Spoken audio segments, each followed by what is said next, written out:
Hey there, everybody, and welcome back to Black Arrow Gaming. I'm Bob, back for more Age of Wonders 4. A couple things to go through from you guys before we get started with this episode. Feedback from Chris Lighthawk, first thing, pointed out that the Giant Forum adjacency bonuses change based on what artifacts you have. I didn't know this, so I've been talking about where I want to build the Giant Forum. I've been kind of trying to figure out where that fits best in Flow Rock Field specifically. Did not know that the adjacency bonuses of this thing are actually based on the artifacts that you have. So you just go to your magic materials menu, then tab over to go to the artifacts tab. You can see the Flow Rock Cornucopia is giving me 5 more food per adjacent farmer forester and counts as a farmer forester in addition to the other types. That's where all this information is. I could have sworn that it was doing something based on quarries in a previous game, and now that makes totally previous sense. I probably had a different artifact. So with that in mind, I know exactly where I want to put this in Flowing Fields. There is a spot up here that is between, it's this farm right here. It is touching 3 foresters, and it's touching 2 farms. That is a fantastic spot for it right there. So that is exactly what we are going to do. I appreciate Chris pointing that out because I was not certain how that worked. So we'll slap that right there. Also, feedback from Rhett Marut. Just a little feedback on damage over time. I think I was talking about this in the last episode, although I couldn't exactly remember where. But basically, damage over time in this game, for people who don't know, it is not affected by defense or general resistance. So if something says it does, like, say, 4 fire damage, then on a just standard unit, regardless of how much defense or general magic or general resistance they have, it's going to do 4 fire damage over time every turn. The only thing that actually modifies that is specific elemental weaknesses. So, for example, I know that in one of the armies Purple's invading me with, they've got this giant plant guy. He's got a fire weakness. So he's going to take,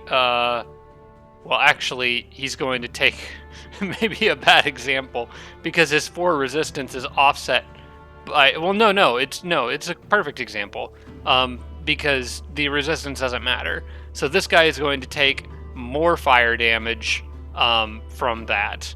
So I'm not exactly sure. I would like to find a unit with 0 resistance and like some elemental resistance. I don't know that I have an example because I'm not sure how the math works on this, but I think it's like roughly a 10% difference.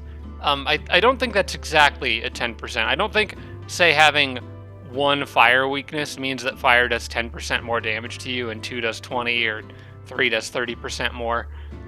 But I think it's close to 10%. I just don't think it scales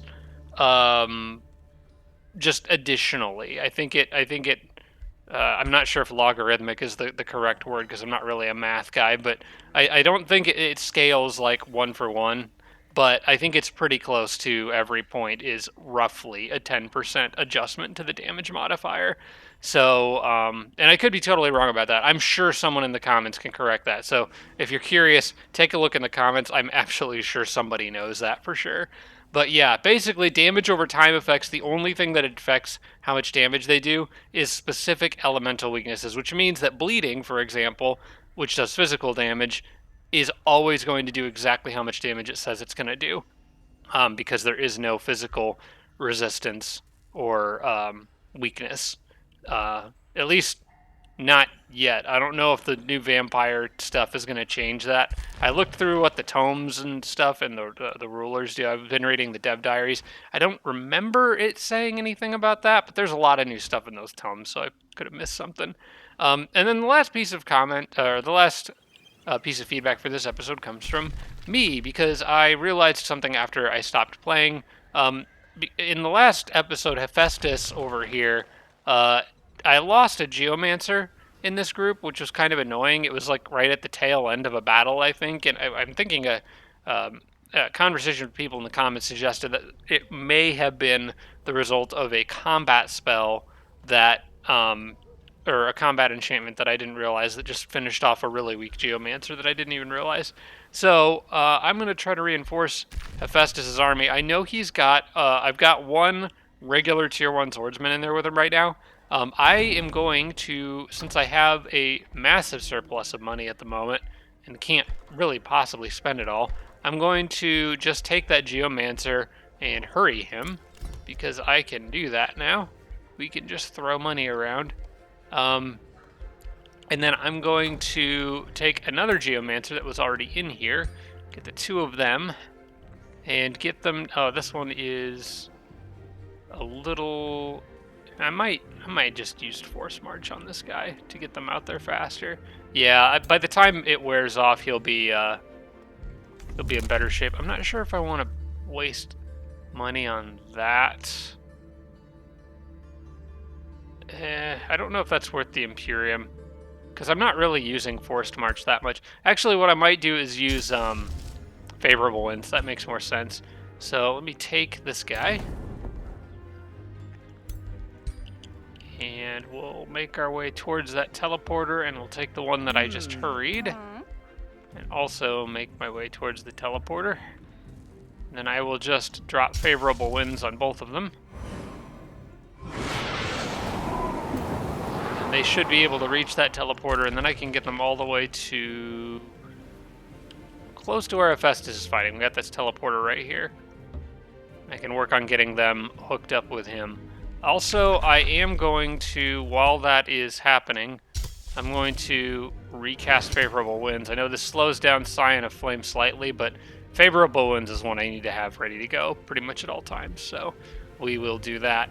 I think that's pretty much it. The only other big thing is, I'm trying to take out Brown, who is attacking Manafont in a bit of an unexpected detour, and I want to kill this army that's in here, but I have to destroy the walls of that outpost first. So those armies are positioned where I want them to at the end of this turn. Also, purple is invading Tridale. I think that I can deal with that with these guys, my kind of like third army and generally weakest army.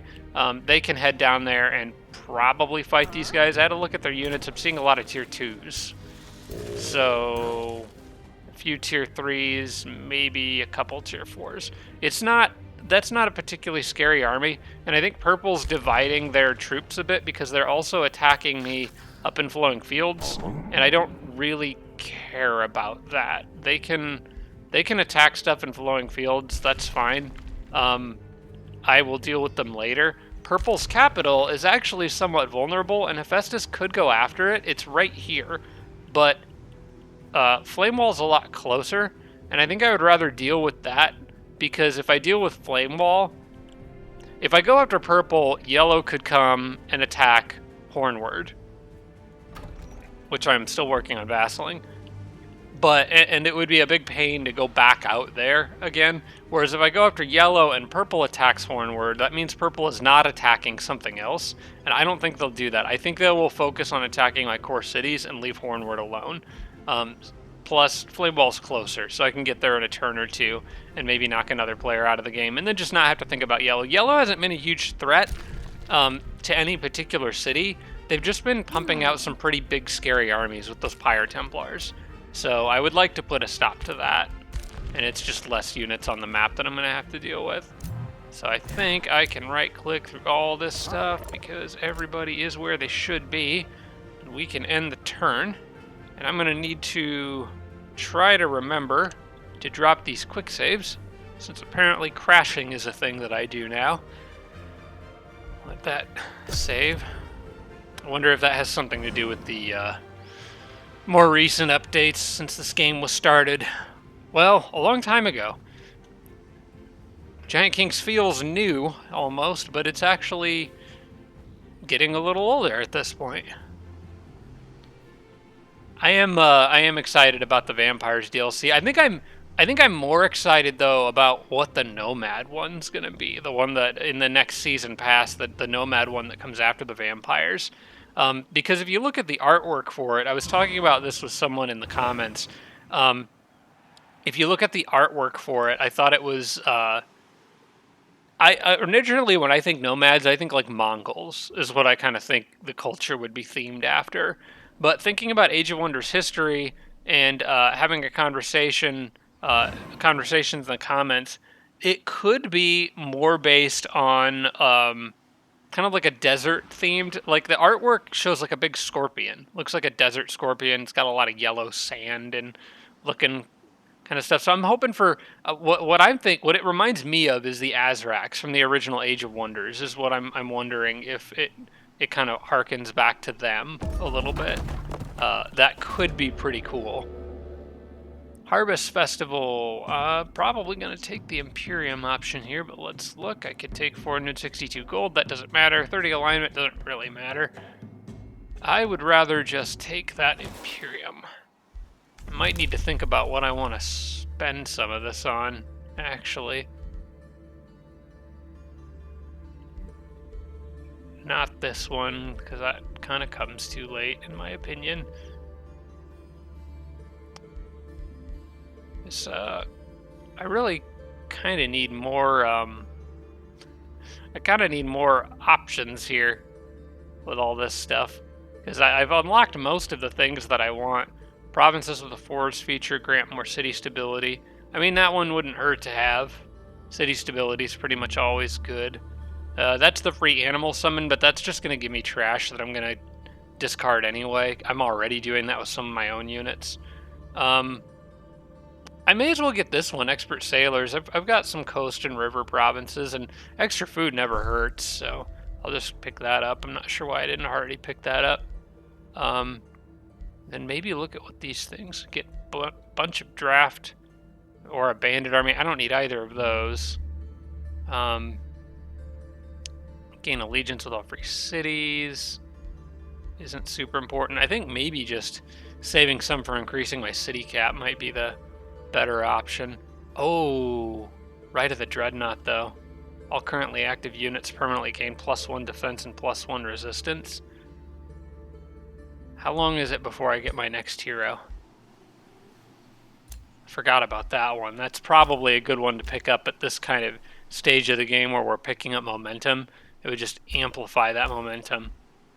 I could increase the hero cap for 360 Imperium and then grab that, which would give me, which would should add that bonus to the hero. That might be a good choice. Is there any cities that I'm going to want to keep here? Celestial Haven I was planning on burning down because I was going to have Tridale Borders come up and get the Dragonspire stuff. So I'm not keeping Celestial Haven. Manafont will be freeing. Hornward is being vassalized. I don't think so. And I'm making pretty good Imperium.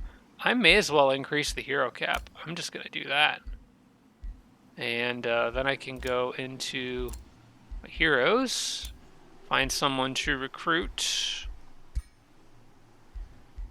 And what do we have? I would really, really, really, really, really like to have a ritualist. There's an elitist elementalist. So that could be... I could actually use no, wait, I don't need another elitist. I already have one. But it would be nice to have a hero to lead one of the other armies with Hephaestus. Because one of them is just leaderless. And a ritualist would be the ideal choice because healing is the one thing that I'm struggling with. So either a ritualist or a battle saint. Preferably one of the deep elves. Ranger, oh, here's an explorer ritualist of the deep elves, a recruiting governor. That doesn't really matter, but the explorer, you know, that's actually kind of useful, actually. Except that I probably won't unlock it. Wait, no, it's just explore a golden ancient wonder. I could do that.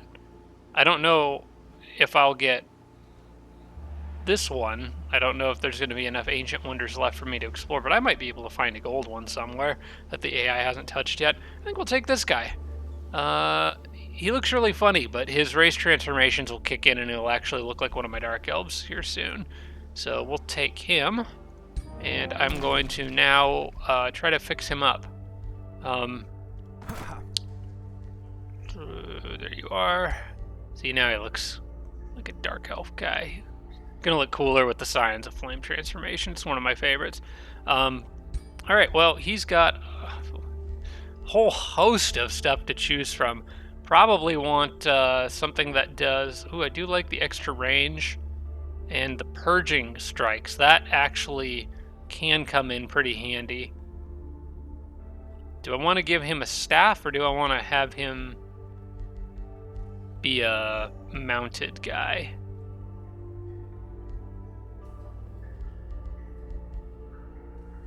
I kind of think I might want the Sphere of the Steppe. I think this could be good against purple, actually. I think that some of their units have, I can look.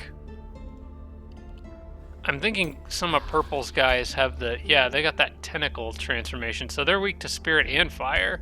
So anything that does spirit fire damage is probably a good choice for this guy. Hey. So that is spirit and, well, a little bit of fire damage. Radiant Divine Bane. I'm going to go with something that's a tier 4, so not that one. Probably the Sphere of the Steppe is the one I'm leaning towards right now. Unless I have... That's another one. Arcfire Blast, Bleeding Stun. Gives him Magic Missile? That's kind of interesting. And then Staff of Healing. So it's... Oh, the Staff of Healing also just gives him a heal, which is kind of the whole point of this guy. I think I'm going to take that. And it's got a 90% purging strike on it, which can be really handy. I'm going to take that just because healing's kind of the whole point of picking this guy up. And then we'll just throw that helmet on him. That doesn't really matter too much. There's more ignore status I want ignore status resistance on this guy, probably, to give him more, make him more likely of purging stuff. So yeah, that's fine. Star or Orb of Hexing doesn't matter. We'll give him that for extra resistance. We'll give him that for extra resistance. And we'll give him... I'm not sure that this will ever be useful, but he may as well hold it. And then he could also get a Raise Undead and the Bell of the Restful Song for healing units in his army. In fact, I think... Yeah, that's good. Apparently I had 2 wands of Raise Undead. Alright, we'll confirm all of that. Now we gotta fix his abilities, because this is probably all kind of garbage. I'm just gonna clear this out, reset all skills. Okay, so main things I want. I like the AOE Rejuvenate a lot. So I want to take that, and then I think it's... Where does it become an AOE? Oh, wait, no, that is already the 1 hex radius one. Okay, so then I can give Rejuvenate grants +1 strength. Yep, sorry, I'm still getting a little used to the new Ritualist menu, or tree. So this gives regen and bolstered defense. Going this route is more aggressive, strengthened, and then I can also get decomposed. I think I like having, if I'm looking at this guy as a pure healer, I want to go over the regeneration and bolstered defense route. Regeneration is nice to have because it counters decaying. Then polymorph, just because you kind of have to get it to move on to other things. It is pretty good. So support abilities grant +3 status resistance or more regeneration. Both of those are good, but I'll probably take the regen. Death Ward, we have to pick that up on the way down here to Rituals of Strength. Support abilities grant strengthened. And then what do we want for these final ones? The hero gains... that one gives summons natural regen and the hero 20 max hit points. I think I want this one, the Rite of Restoration. Yeah. It's more healing. And I'm not sure about this one in the middle here. Rite of Vigil, defense resistance, more regen. That's still pretty good. Hero gains 2 defense, charge resistance. Oh, this is what I want. Support abilities heal 50% more temporary hit points. So yeah, I want that one. And then what I will do is I will pop in here. We'll take the Initiate of Chaos. and the Meteor Adeptum Materium. I pretty much go those two on every single person for the fire damage and bonus against burning targets, and then Meteor Strikes for more fire damage from that. But I'm going to grab Rite of Restoration, and I probably won't get either of those right now because I would rather go for Army Leader bonuses. So we'll take Foraging Training, and that looks pretty good. He's set up pretty well to do a lot of help for Hephaestus's group. Now we just need to get him out there. So, one thing I could have done, I probably should have done, is actually just for this first turn, I'm going to give him that Sphere of the Steppe so that he can have a mount and catch up faster. We'll give him a Fire Wyvern mount because it only seems appropriate. I'm pretty sure I've got one. Yeah. That is not a Fire Wyvern. There we go. Okay, that'll help him catch up a bit faster, and then I can just swap him back to the other staff that I was going to have him use. So, he needs to go over here. If I'd have thought about this last turn, I would have had him go with these Geomancers, but that's okay. They can keep moving. He'll catch up. And back to what I was originally thinking, the whole thing that spawned all that. Now, I'm wondering if this applies to heroes. So, this guy he has got 3 defense and 4 resistance. Now, when I apply this, all currently active units permanently gain +1 defense and +1 resistance. Don't see any reason to not take that. He had 3 and 4. Now he's got 4 and 5. So that does apply to heroes too. Perfect. All right, cool. Good timing on that, and I think that's a pretty good use of Imperium. Hey. All right. That means all these trash units in here are actually decent trash units. All right, back to these guys, I suppose. Let's see. There's actually a lot to do here. But these people, it's fairly simple what they need to do, I think. I need to move them back down this way. Huh? And there's another Geomancer. Plus I've got... Let's try to sort out an army that's also part of her house. Anyone with that kind of star symbol. So this guy... Just for the sake of trying to keep this simpler.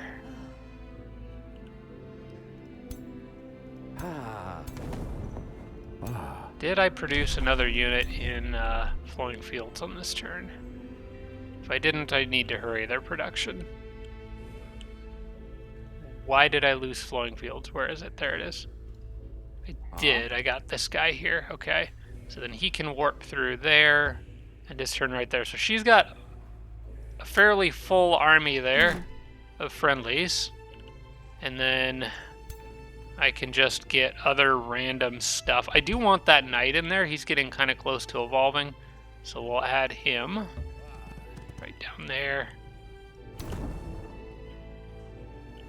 And it probably doesn't hurt to have, yeah, a support unit. So you get to come with, and then it's mostly going to be shields, leech guards, maybe another archer if I've got one in here somewhere, or more knights. We'll give him one more knight and one more tier 3 shield. There we go. It's kind of a bit of a mess of armies, but it's my mess. Alright, so she's got more than a full stack now. I could actually send these guys back somewhere who are all essentially extras at this point. Not sure where I want them to go. The mage... Oh, actually, you know what? The mage army has, I think... that little symbol hero, whatever the little crossed hammers or whatever that is. Axes, I can't really tell. Maybe I want to get them over to that group. I think the mage's army is already pretty stacked, though. They're up here. Where is that hero? Yeah, it's that guy right there. But the mage army already has... Yeah, they're already pretty well optimized with the mix of units between all three of those heroes that match their houses. So I think these guys can go back to the capital or they can hang out at Nebular Sanctum. It doesn't really matter. I'm just going to put them in the city walls for now. Yeah. I think they actually probably should go back to the capital because that gets hit with random marauders every now and then. But for the moment, this works.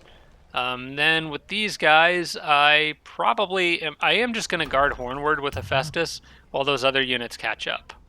It seems to make the most sense. Using as little movement as possible so that I can take advantage of that kind of regeneration over time thing. Then we'll have to decide who is going to get kicked out of that army. Alright, so we have to deal with Brown on this turn. To take the mage, we'll pick this army off. This should be easy. We can pretty much always leave combat spells on. We're swimming in mana income now. That was a pushover. Alright, I like to see that. Alright, now we gotta get up here. And I might need... Huh? I think I'm gonna use another favorable winds on this turn, actually. So I need to get these guys close enough to where they can participate in these fights. I want to clear them off now.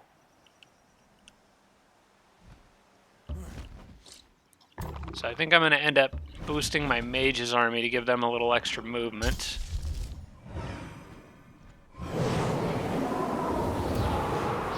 They can come up here, be the ones to initiate this battle.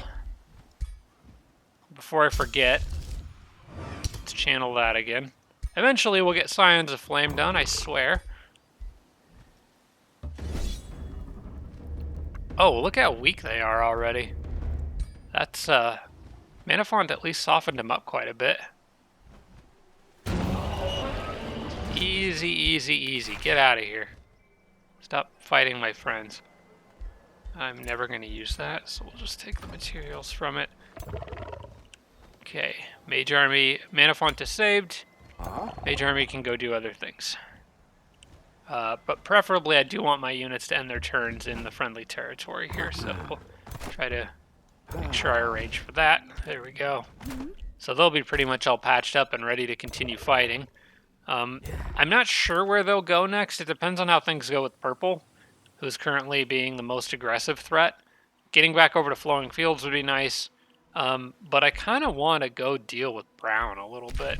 It's just, I think they're the furthest one away from me, aside from maybe Arvik. Okay, the scout stays there. Hey. Most other units are just going to hold their positions. An outpost awaits its fate. It doesn't need to do... Oh, wait, I'd have to position a unit on it to actually capture it. Forgot it actually takes some time to capture the outpost. I was thinking those transferred instantly for some reason. I don't really capture outposts very often because the computer generally doesn't build them unless they're founding a city.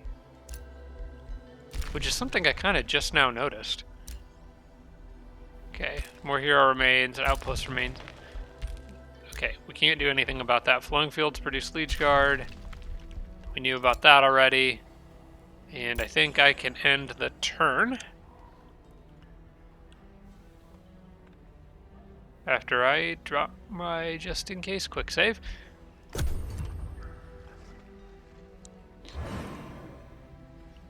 See, Arvik should be recovering a little bit. He just lost a huge army in the last episode.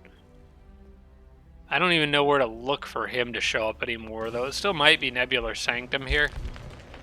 That's where he's been showing up in the past. Nykareth most likely will come straight from her capital at this point, I would imagine. And then you, and Ira, is probably going to make moves down here. Yep. Just in time for my reinforcements to show up. And they're all floaty tentacle monsters now, so Are they actually going to siege the city? No, they didn't initiate the siege, which was maybe a mistake because they could have interrupted what I was building. Which I think is a teleporter.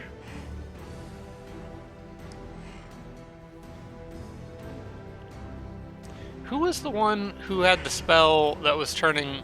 I think that was actually Van Ira. That was the spell that was turning my provinces into umbral infestations. I think that was you, wasn't it? I don't appreciate that crap.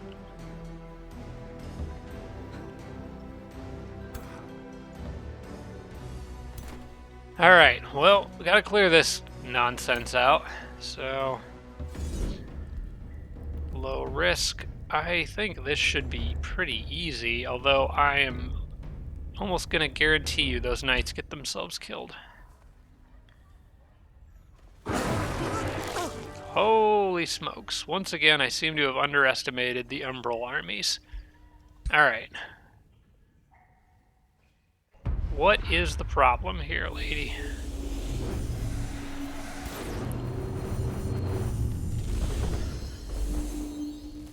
This actually is a battlefield that's, in my opinion, normally a pretty easy one to manage because of the all the choke points.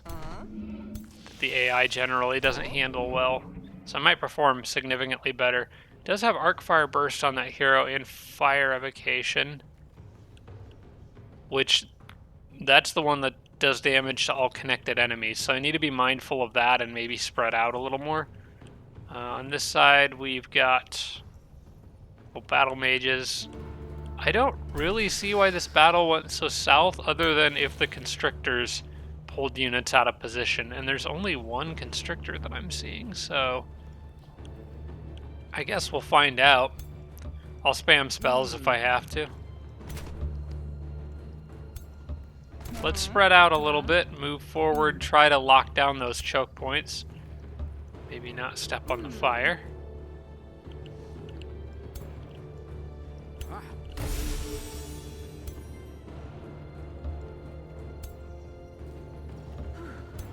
I don't need to worry as much about these guys. She can't reach. In fact, that's going to take... Oh, I guess she can move and then do that, so...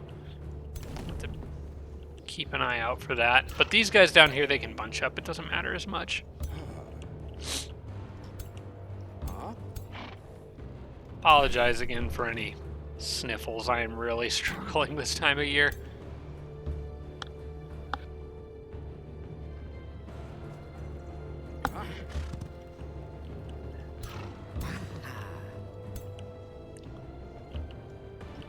Okay.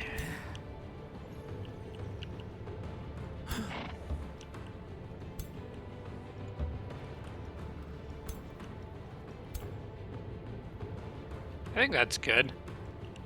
Maybe move you forward one more.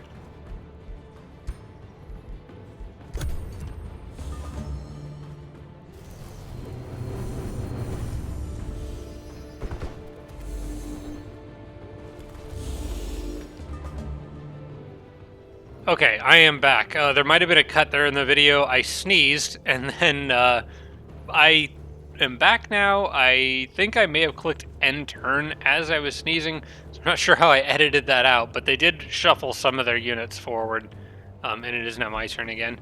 I think I might actually just end my turn here again, but I'm going to start throwing some spells out to try to get their attention. In fact, an abducting cyclone might be a better option here. Maybe I could use that.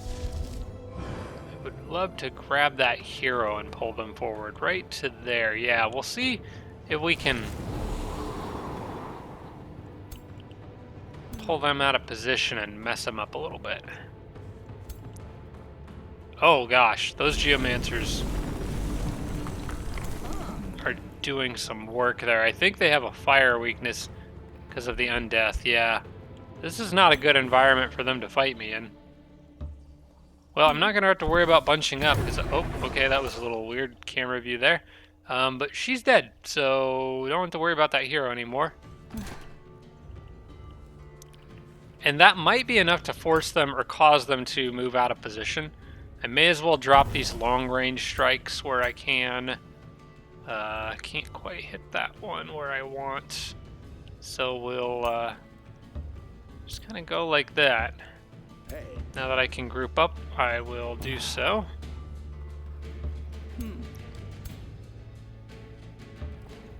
Must have some ace up their sleeve because for this battle to go so badly in the auto combat, but I don't know what it would be at this point.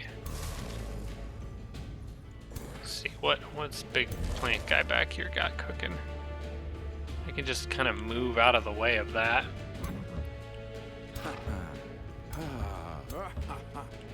Alright, I'm just gonna let them move. They should react aggressively after that.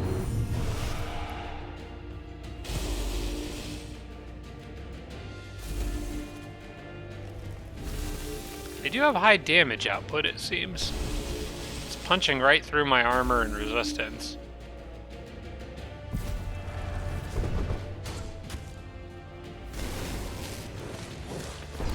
Alright, here comes the big push. Fortunately, I see some grouping up that I think I can take advantage of.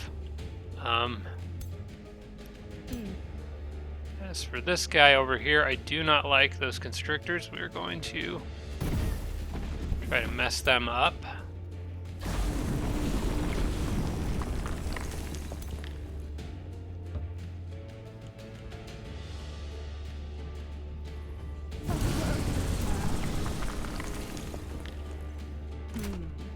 Okay, that's one less thing I gotta worry about.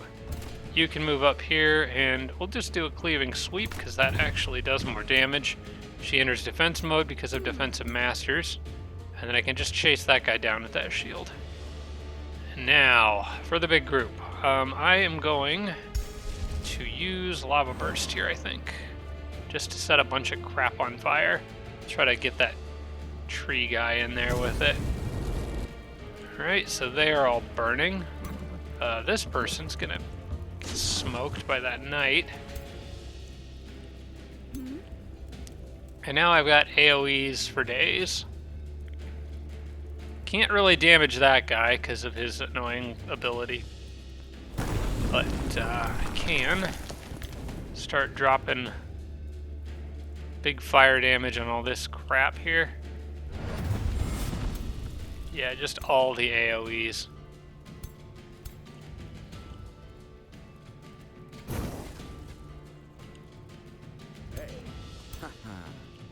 Okay, that's a pretty easy kill, I think.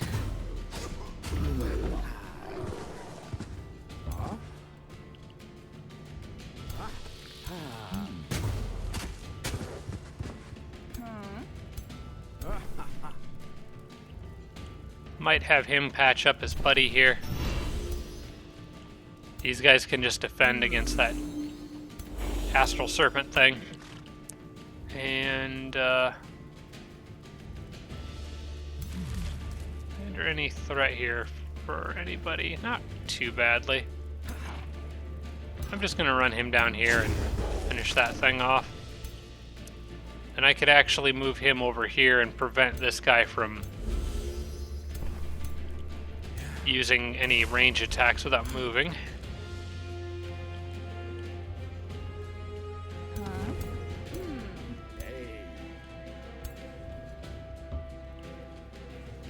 You know what, you may as well just actually stand here and guard your friends.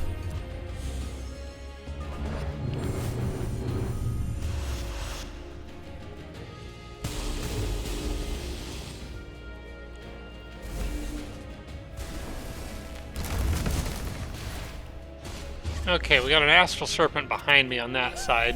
I think I can deal with that.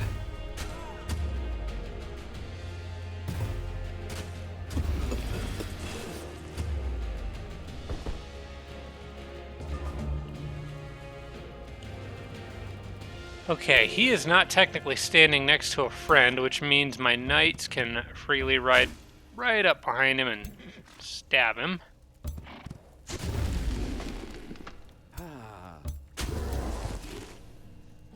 And now their morale is just falling apart. These guys need some help out here, so let me move. Oh wait, I can't. Because that So that thing is refuged. Okay. Well, I'm just going to run away from it then.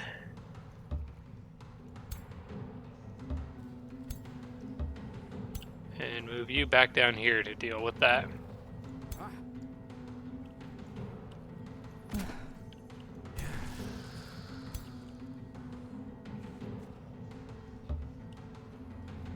Wish that archer could finish him off. That would be very convenient.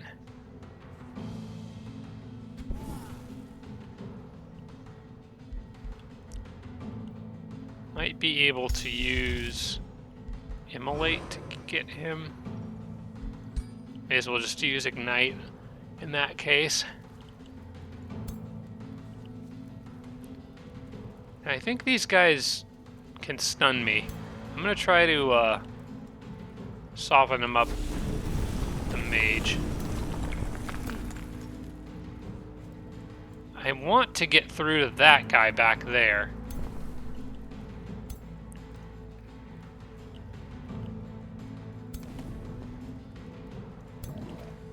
He's the one major thing that's dishing out a lot of damage.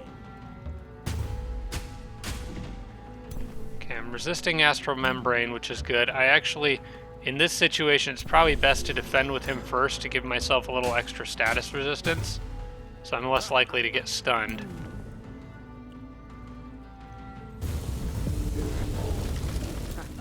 Oh good, they're fleeing. Alright, now it's just a matter of chasing them down.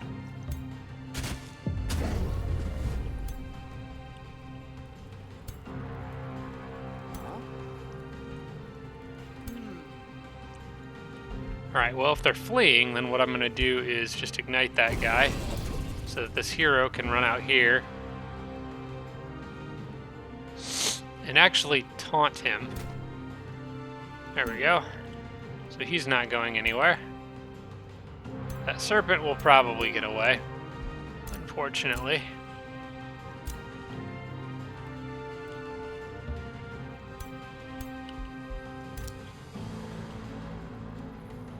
And I'm just gonna not run into the fire with him. Might end the turn and see where everybody ends up. Yeah. I don't think that I had anyone that could catch anyone.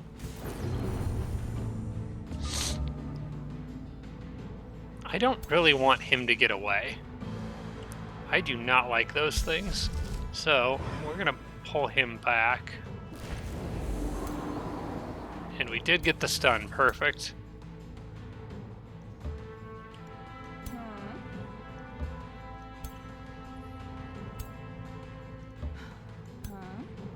Oh, that guy is very injured, that Geomancer. Oh, he's got 5 stacks of lightning on him. I don't think I can fix that. Not unless I can kill this thing here. Kill everything here. Which house are you from? Dang it. Don't want to lose more units from her house, because he's got that extra defense and resistance that I can't ever get again.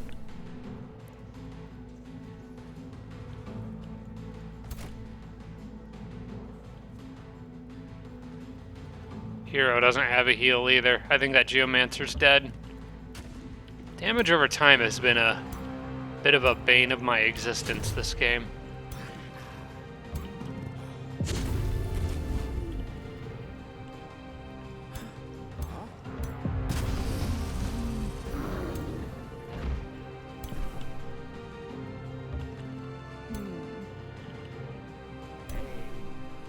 I think well, no, they have to be adjacent. All right. I was thinking I might have been one too far away. I am one too far away for that to work. I could hit him with this. That triggers some burning. But none of it matters because I can't kill that guy. The burning, I think, is applied at the end of my turn. So, yeah, I cannot avoid that. That's very unfortunate.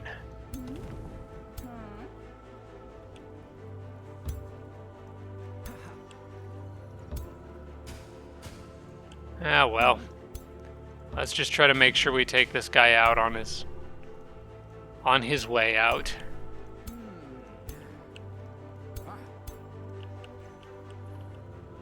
Guess I'll just end the turn with everyone else where they are.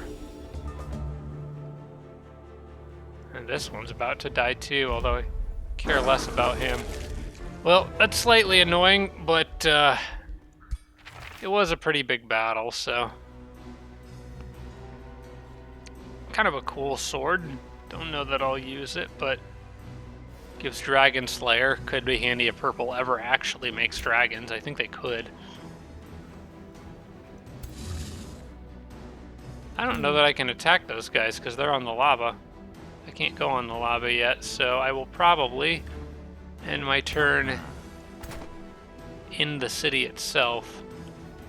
Oh wait, I can't actually reach the city itself. Okay, well, then I guess I'll end my turn out here. Huh? Put that scout in with them. And we'll order up another geomancer, I suppose.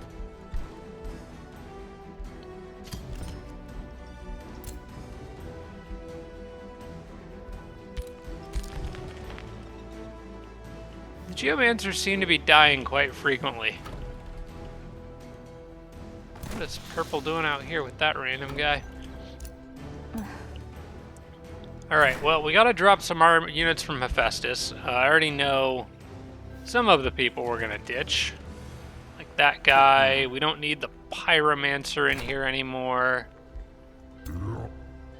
There he is. You can go home.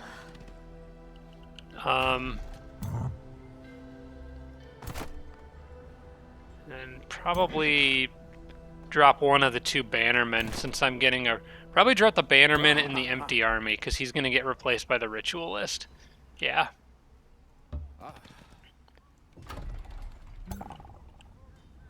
Okay. So you go there now. And Hephaestus gets one of those two geomancers.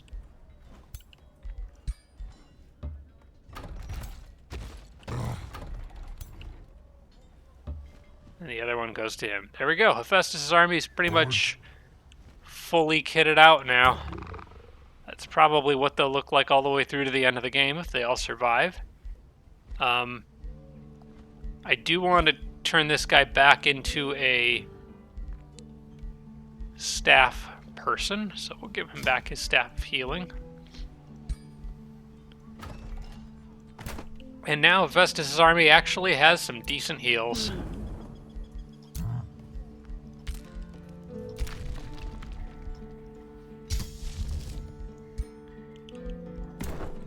Okay.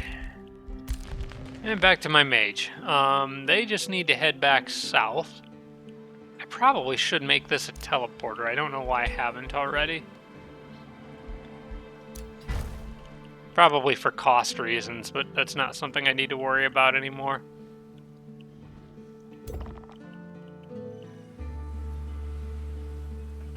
So there's a Forsaken Cove down there spreading pirate infestation stuff.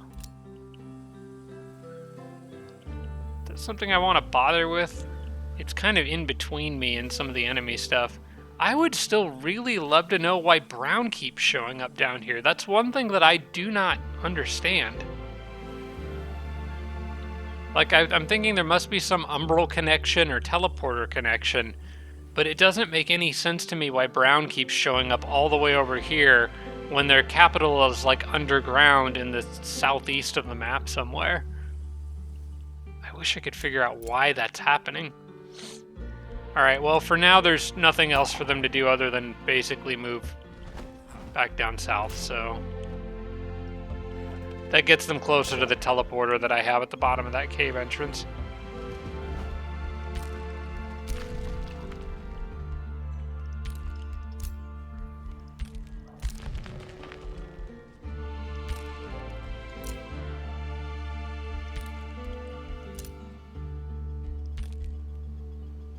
Yes, I know. I can't do anything with the outpost. It keeps telling me it's awaiting its fate. Okay, Nebular Sanctum, that's working on the Rune Carver's camp. That's fine. I may as well repair the province improvements that they're leveling, because it basically doesn't cost me anything at this point. Do have another warrior. I was working towards killing momentum. He's got... I think this guy has a pike. Hester the dagger, yeah. Lady, sorry. I do like Warseeker. I think that's generally the one I prefer, so... just take that.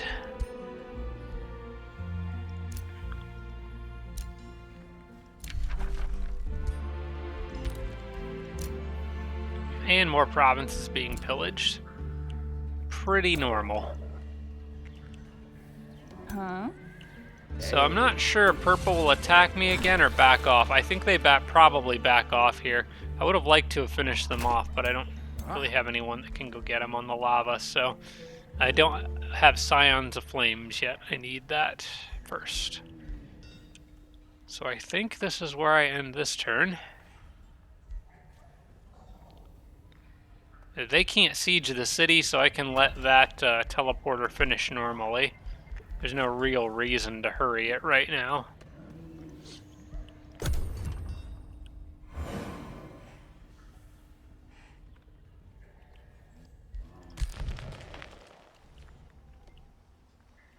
And purple's just got that one unit chilling on a spelljammer.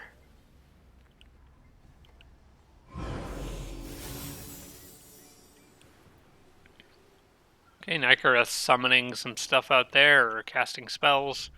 One or the other. I do want to see where Van Ira goes with these armies.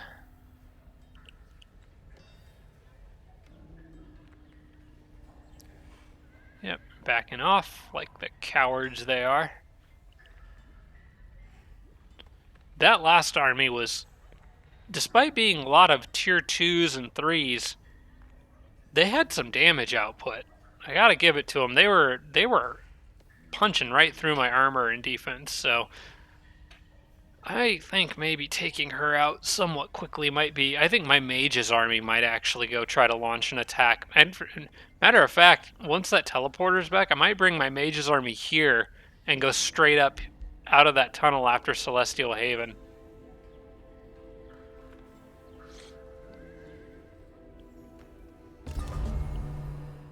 The teleporter is indeed done. And so is that Commander Zonka Fire. I think I know who I'm going to be giving that to. I think that's going to go to you to replace that. Yeah, because this gives army recuperation plus Rune of Command and True Sight. There we go. He'll actually might eventually get True Sight from another source, but it's fine. I'm going to forge another one of those. Because that one was not originally intended for him, but it's okay that he has it.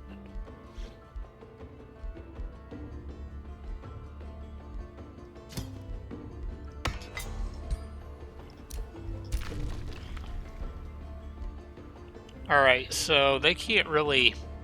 I guess I could clear those guys off. Question is, purple, are they still invading me elsewhere? I really want to go after Celestial Haven. At this point in the game, I think if I take Celestial Haven, I keep it. That teleporter is going to take 2 more turns to recover, which is very unfortunate because that would actually be the ideal point to launch an attack from.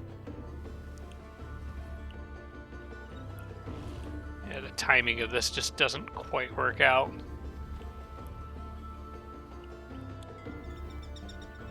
Because I could send my mage down to the teleporter that I just made in Tridale and then run him across.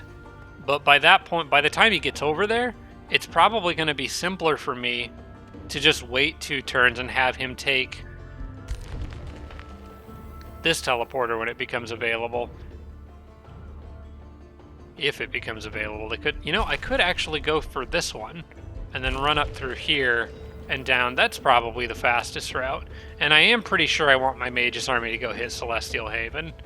They've got loads of fire damage. It'll burn right through all that stuff they've got there.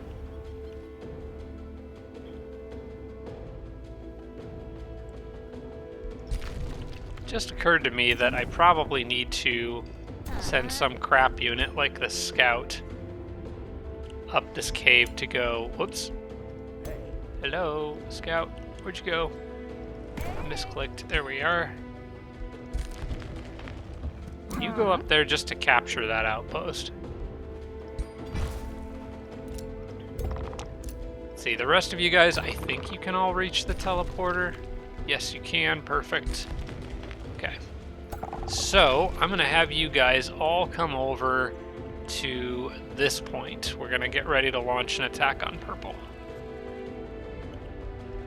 My network of teleporters is starting to confuse me. It's getting complicated.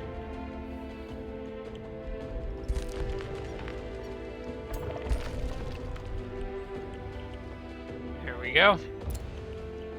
And they should be able to just run down, and they'll end up getting there around the same time as we completed anyway. But the reason we're traveling on foot is just in case purple interrupts that repair. Then it won't matter if they interrupt it. Alright, as for these guys, this I should be able to sort out fairly easily. I am going to need to back off though, so purple doesn't rush down that cave entrance with their army and mess me up, but I should have enough movement to get away with doing all this.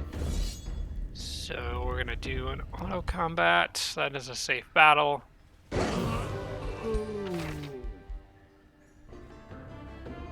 Don't need that item. Man, if I was a dragon ruler, I'd be rolling in income from items by now. Or I could be, if I wasn't disenchanting a bunch of them. Alright, I think I'm going to have them just patch up here.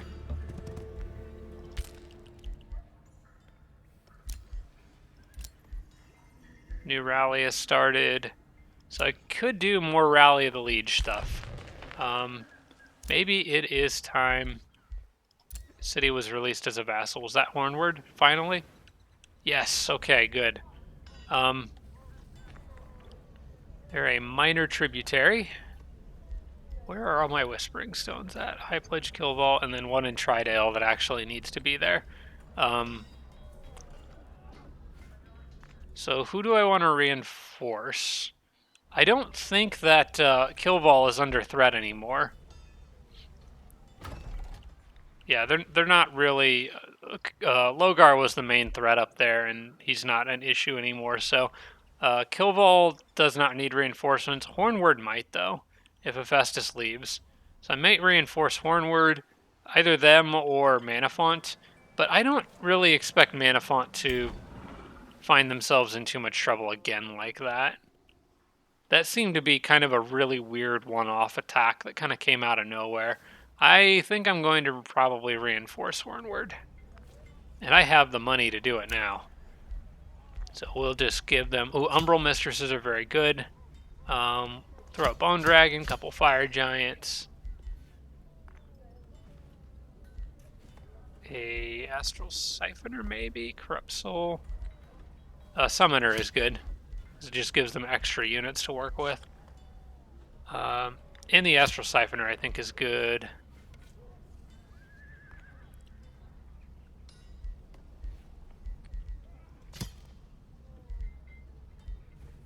How many more can I do? Holy smokes. And we'll give them a Summer Fairy to help keep their units alive.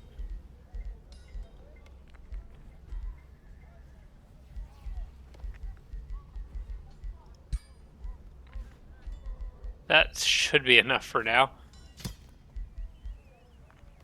Guard Hornward. There we go.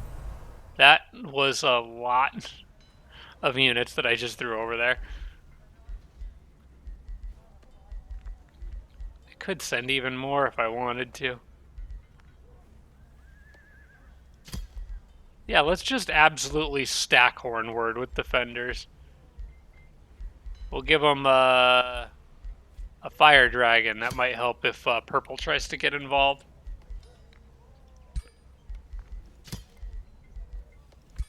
There we go. Hornward is going to be absolutely jacked here in a turn or two. They're going to be super tough. Now I can move forward with Hephaestus.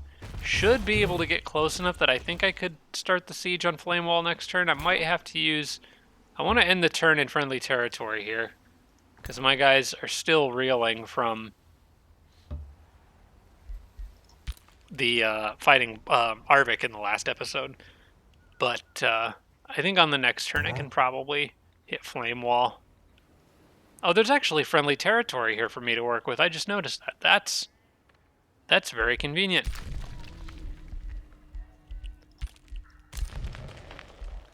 Okay, you are still doing your thing. Obviously, you can't hold that by yourself, so you may as well come back down here. I need to just put them on camp. Alright, and then I guess I'll bring these guys back to the capital, because they're essentially extra spare units.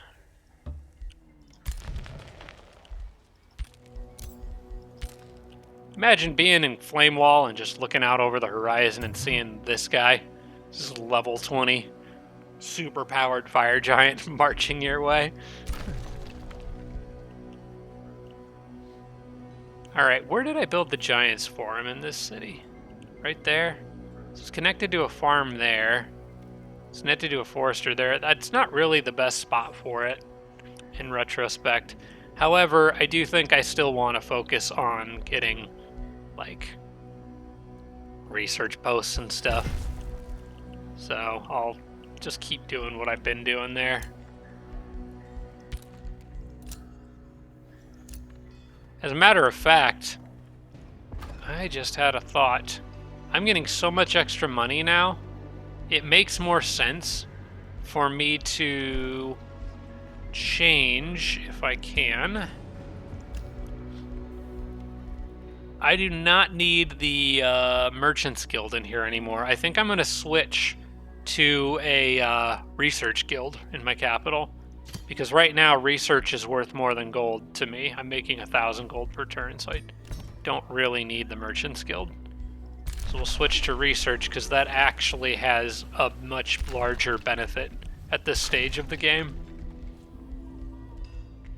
The one nice thing about gold is I can hurry production of stuff, like House Hunting Grounds, which for only 260 should increase food income by a noticeable amount in Tridale.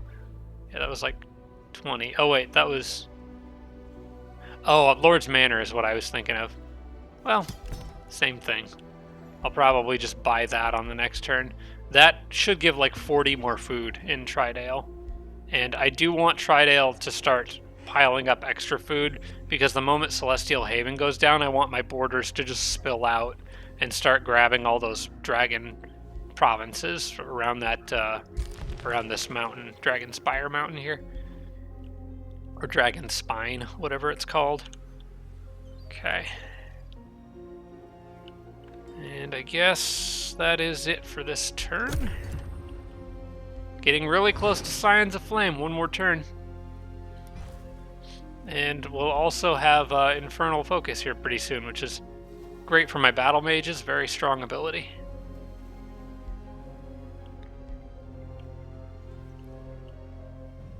Really great for this army here in particular, because they got 2 battle mages in there, and they are very, very good at making units no longer be alive, which is kind of how this enchantment works.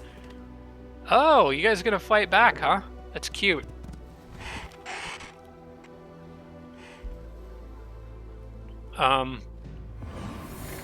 Okay, that's a fine spot to stand, I guess. They might have a Spelljammer, which does make fighting them here mildly more annoying. I might have to spend one more turn healing, but it's not it shouldn't make a difference. I don't think Nykareth's a very good counter for me.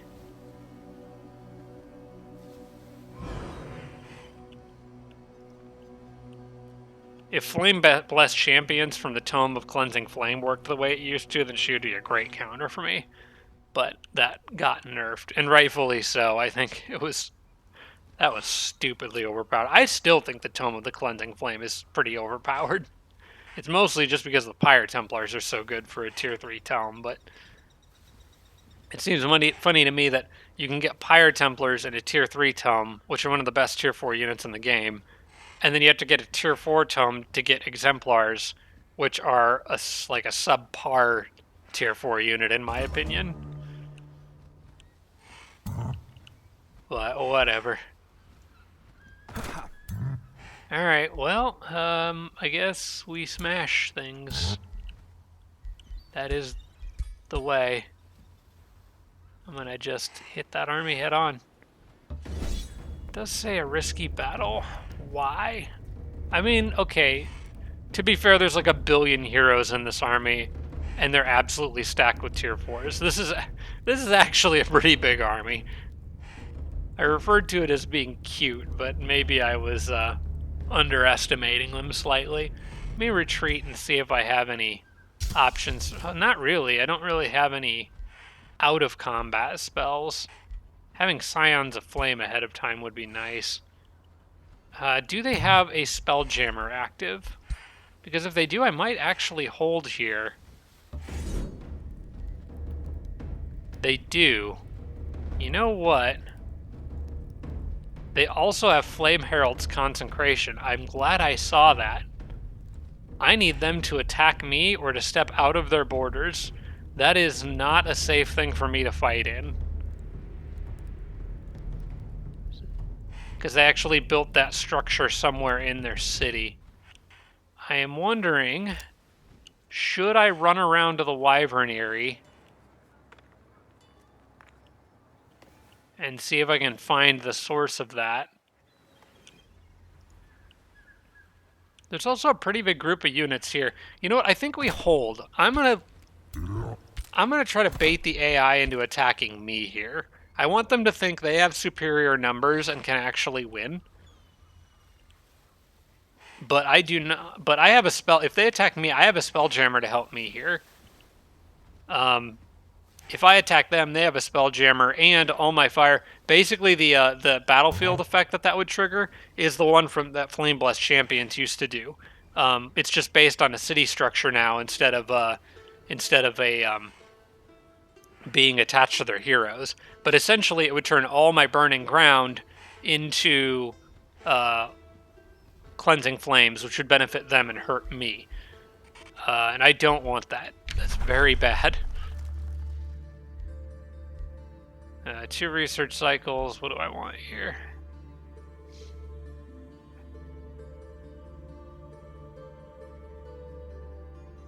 I probably won't ever use sacrificial slaughter. I'll just get the summon tier 3 elemental spell. I probably won't ever use that, but... Actually, you know what? There's gotta be better stuff. And I've got mana. Let's shuffle research once.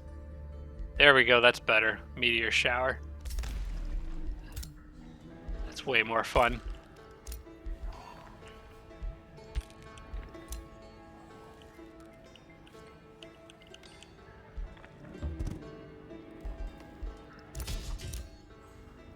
Alright, well, back to my mage's army. Maybe they can make some progress here.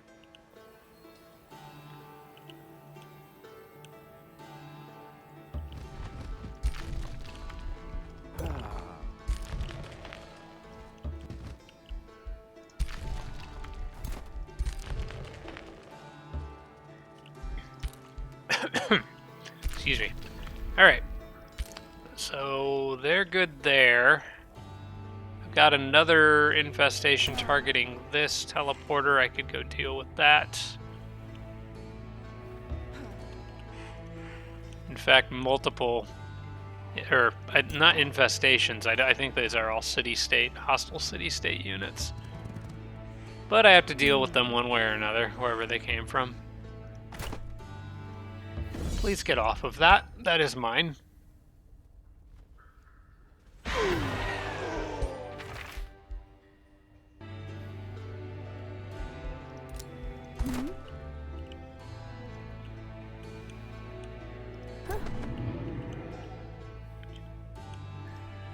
Could pretty easily take them, I think. Though it does leave me out of... You know what? I'm gonna let them come to me.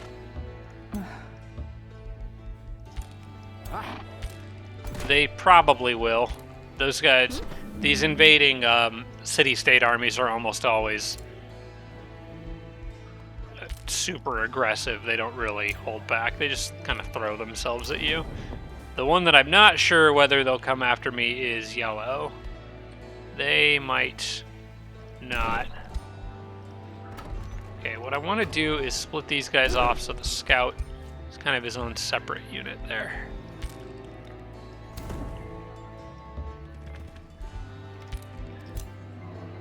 Okay, I got another unit to replace. Oh, hey, I could do that now. Where's that scout? You head back.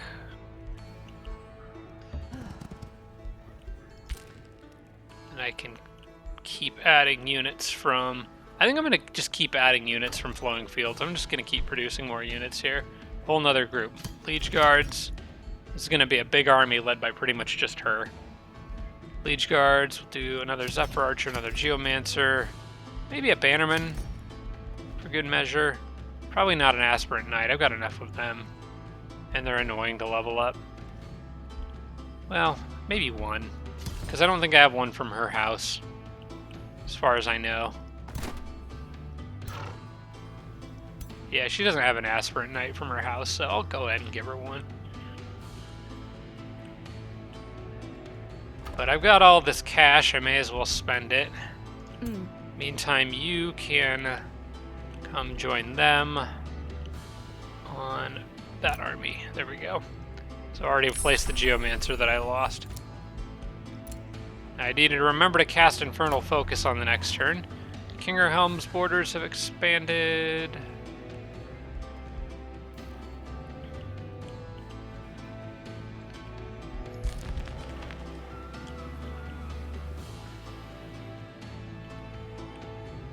Not really sure where I want to take territory here. I think probably underground.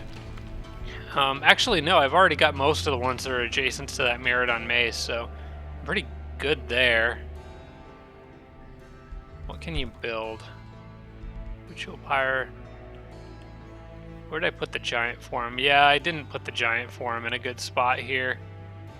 Because I was thinking it had, like, adjacency bonuses with,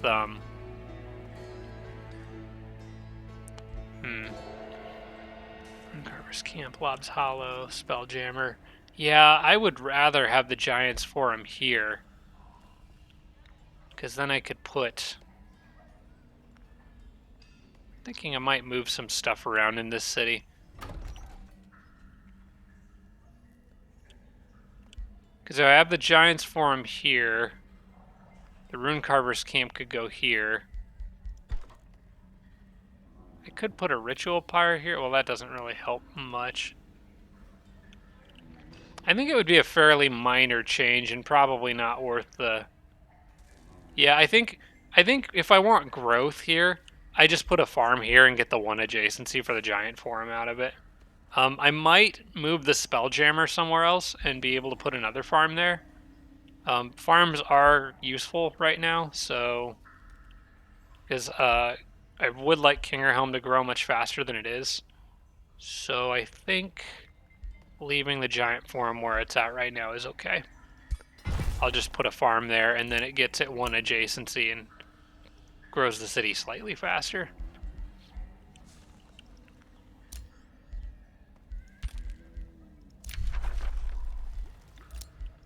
Oh, looks like Fiala's throwing around Pyroclastic Eruption now.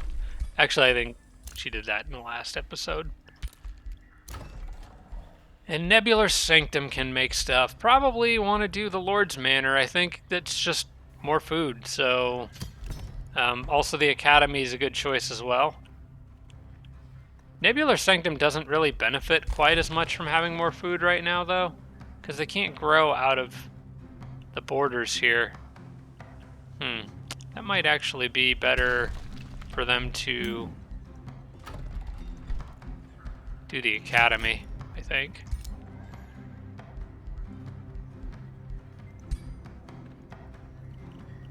Yeah, I think Nebular Sanctum's gonna just be kind of stuck being a small city because I'm blocked in down here. That's okay, I guess. All right, and then in my capital, we're gonna do the Scholars Guild. for that extra research. I also want to have a quick look overview here. We've got one spell jammer there. I'm going to be turning a lot of these conduits into research posts. Obviously, that one has to remain a conduit, though, so I'm going to swap you to a research post, and I will swap you to a research post, and really just maximize the amount of research I'm getting out of all this down here. Might even think about getting rid of the outpost down here, if the city can even reach that far. I think I might be at the limits of how far it can reach at the moment. It's actually kind of hard to tell. I would have to disconnect that teleporter to know for sure. And even if I did, it would still have to reach one space further to get to the outpost. You can kind of see where that dotted line is here. It runs right through like that. So I would need to be able to reach one and then two to actually get the tiles I want, including that conduit. I don't think that's really worth it. I don't think I would be able to reach it quite that far, so I'll just be happy with what it can reach in this cavern here, I think. Alright. Main thing here is seeing what yellow does. Can we bait them into attacking me where I'm standing? I'm hoping they think they can get a big enough numbers advantage to win. Also, there's a lot more units down here. I don't know what they are. I am confident in Hephaestus' ability to basically win this fight, regardless of what they throw at him, as long as I'm holding my ground here, with that spell jammer working in my favor.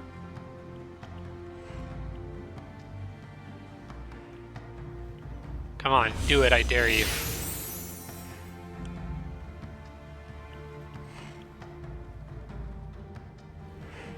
No, that's the opposite of what I wanted you to do.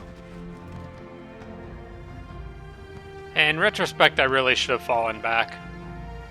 I wonder if all the units I bought for them will still show up.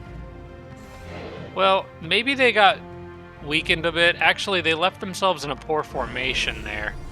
And they're not in friendly territory. I think that still works in my favor. It just slows me down from... Oh... I was not expecting purple to show up here on top of everything else. This is interesting. Alright, well, Hephaestus' army is about to get swarmed. Can he handle the heat? He sure can.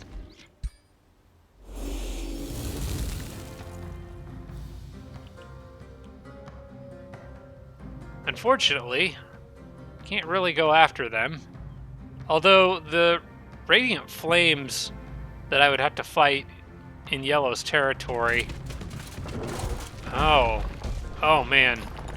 Hephaestus' army is getting real spicy up here.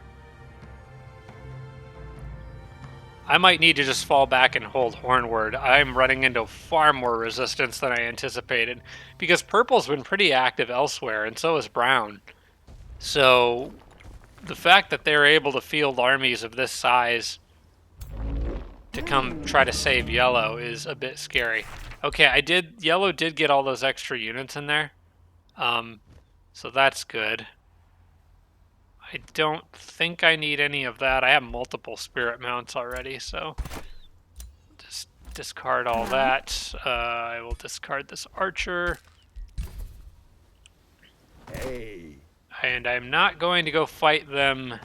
I need to lure them into fighting me in territory that I can more easily manage. Yeah, we're gonna have to try to attack them with that unit hanging out by itself. And then we will just hold this city until things cool down a little bit.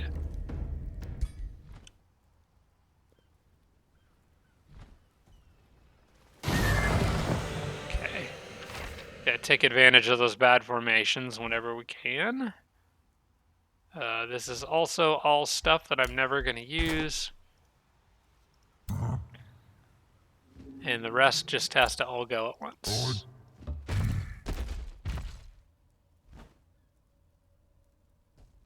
Yeah, let's do this.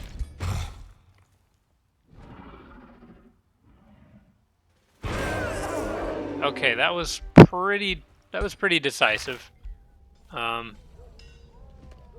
These items I might actually keep because they do things that are actually useful. Hey.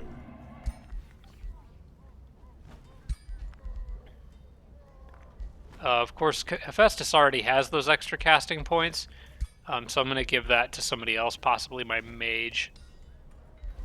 I do want to give that other army he's leading more bonuses, so we'll give them the extra health and resistance. Okay, so Hephaestus has something that gives him more casting points. I'm pretty sure of that. Yeah. Although this is better. Yeah, that's better. That's 20 instead of 10, so we'll give that to him. He gets to have all the best stuff. Does anyone not have an item that heals people? He's also got a casting point bonus thing, as well as Demolisher and True Sight, which he doesn't need because this guy is the... Oh no, he's with my mage. Okay. Yeah, he's with the mage group, I think. So he's actually okay to keep that. The mage has the army recuperation.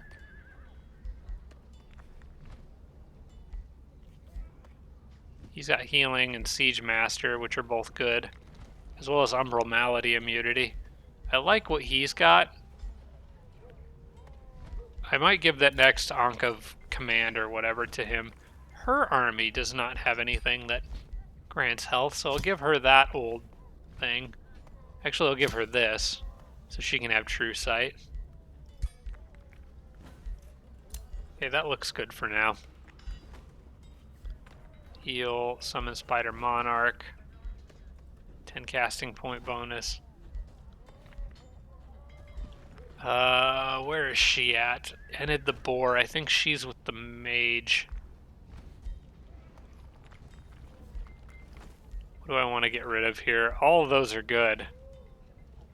Probably would rather have... You know what? We'll just wait until the better variants that I'm building of the army healing over time come out. I think for now... What do I want to do here? Yeah, I think that other hero that I was looking at giving that army healing recuperation over time, I'd rather just wait until this is done and give that to her instead, to give all the units in her army a crit chance. Until then, she can just keep the healing.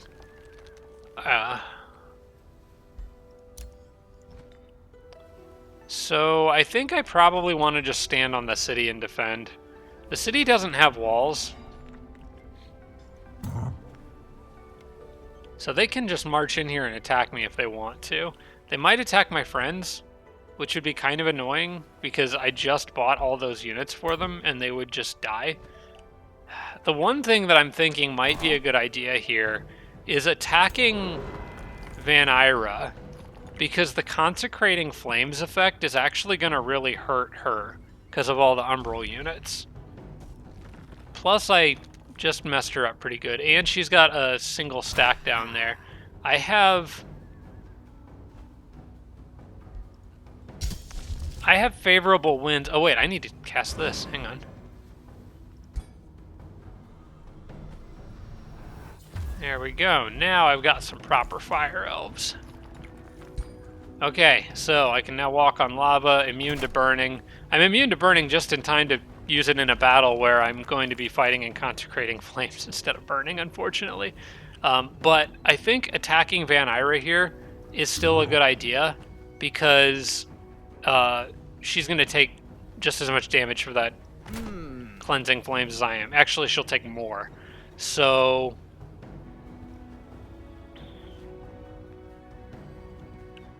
I kind of want to attack that one stack, though, because it breaks up Brown's army.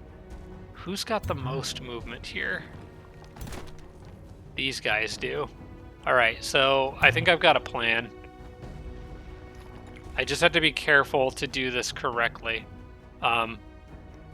Hephaestus needs to go here. These guys need to go here at the moment. because I gotta play around that Spelljammer. Then I'm gonna give them favorable winds while they're in friendly territory. So he can march down. I can then use the knight to initiate this fight and get a bit of a favorable outcome for me.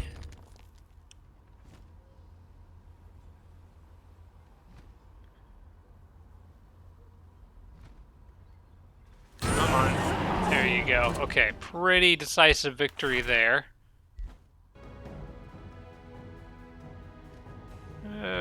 Flanker might be fun on someone. I don't know who. And I'm not going to stop to figure it out right now, because I don't think it's any of these guys.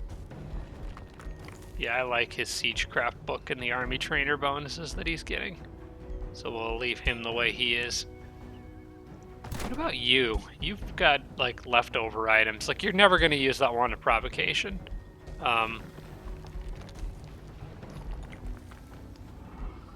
Oh, is that a ring I just picked up? Oh, yeah, that was a ring. Flanker, True Sight, Vicious Killer. None of that really helps him. That might help. I mean, it's a slight upgrade for Hephaestus. It gives him True Sight. Even though he already has that from that item, I would probably opt to give it to somebody else. Oh, Flanker would be good on him, because he's a mounted charge unit. That's a good item for you, yeah. Okay, then it's just these guys. I think probably want to fight Nykareth again. I think this is fine. We're going to attack with Hephaestus, so he's in the middle army.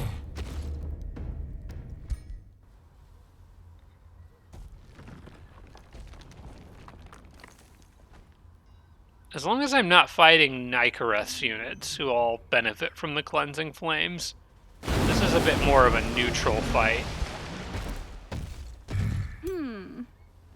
Okay, and then we'll move in.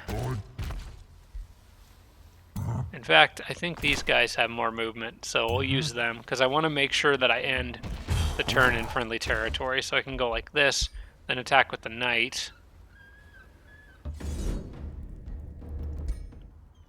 Alright, so we just had to kind of slowly dismantle all of that. Ritualist leveled up again too. Then we can back up and chill in friendly territory again, with all those armies being gone.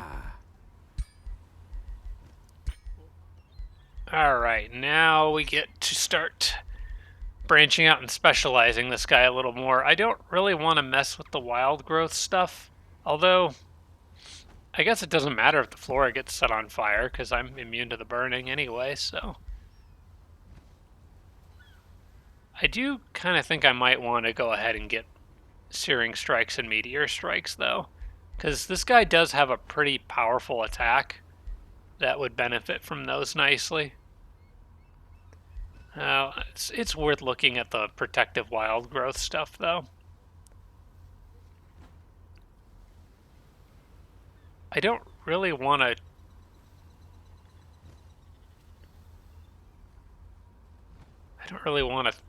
put Mist in the battlefield that much. But that does give units grace.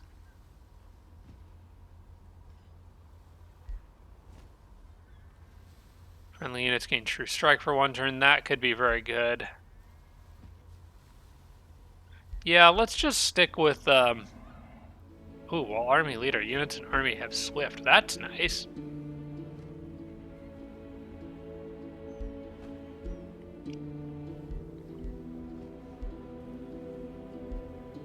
Where's Animate Flora? Now transforms... I would like to be able to get an Entwined Protector, but I'm not sure where Animate Flora is in here.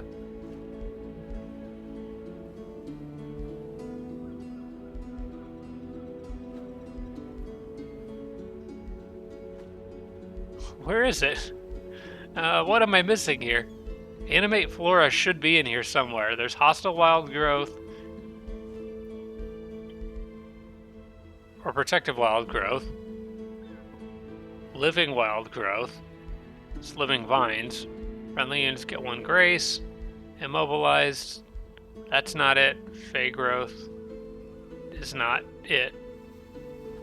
Where am I supposed to get... It says improve animate flora, but where do I get that from in here? What am I missing? I thought normally if it says improve, then you would get it somewhere above, and I am not seeing where you get that from. I am so confused. I guess I could go down this route and get one of these.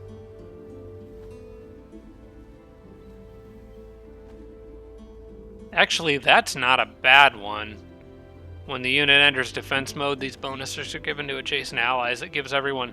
That makes his defense mode even better, because it gives resistance and charge, or defense and charge resistance to adjacent units. That's really good.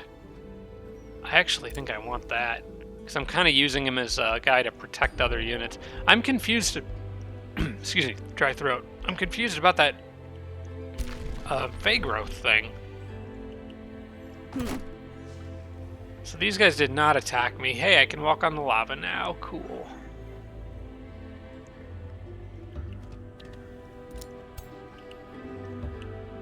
That's gonna make this so much easier down here.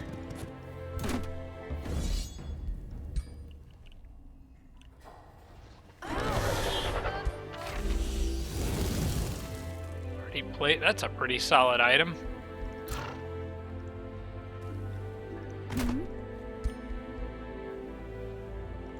I think I like that better than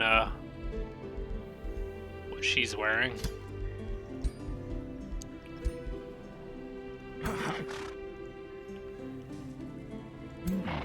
Oh, I just got a knight for her. Well, I may as well start leveling it up. Because I got this one, but he's part of Hephaestus' crew. I've also got this one who's getting close to leveling, so I probably kind of want to keep him around. This one has been leveled, so I might just actually send him back to my capital and swap the other one in. Yeah, why not? Having an extra tier 4 knight in reserve chilling in my capital seems like overkill, but it certainly doesn't hurt. Other than Imperium income, it does hurt Imperium income a little. Alright, well for now we'll just chill here with them. And I'll keep trying to level these other guys.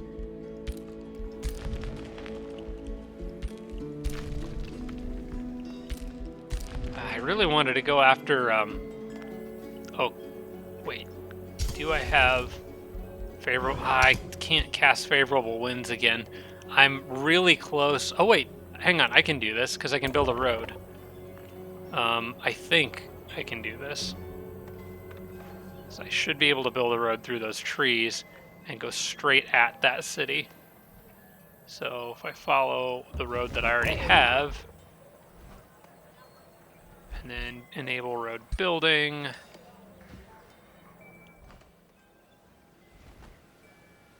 I could go like this. Now, disable road building, and it looks like I can, in fact, reach... Yep. Okay, so we can start this siege. And this should be the beginning of the end of purple, I think.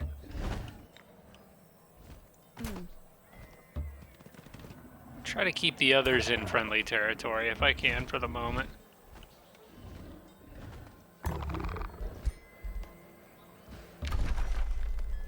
Alright, for the third time, we will siege Celestial Haven, and hopefully this time we can actually keep it.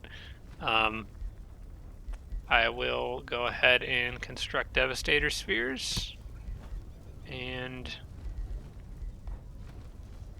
they mapped this out just so that a 30 defense city you cannot get with Devastator Spheres in less than 3 turns, but that's okay.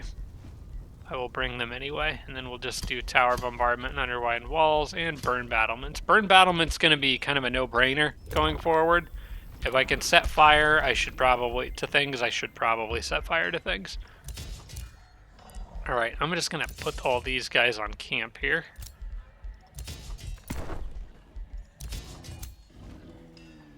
Now, we do have another Liege Guard. I will probably send him this way to meet up with her army.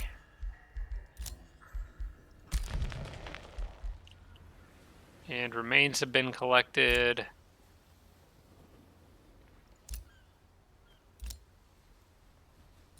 Gula captured, collected, captured, captured. Hester the Dagger has gained a level of renown. Okay, cool. Fully equipped with tier 2 plus items. Okay, so I'm just kind of having equipped items is generating renown passively for her. So that's good. Oh, actually, I just got her major ambition when I added that item. I forgot that was a thing that I needed to do. Cool. Captured, collected, and turn. Okay, let's pop back up here and see if anyone else goes after Hephaestus. Once it's done saving, there we go.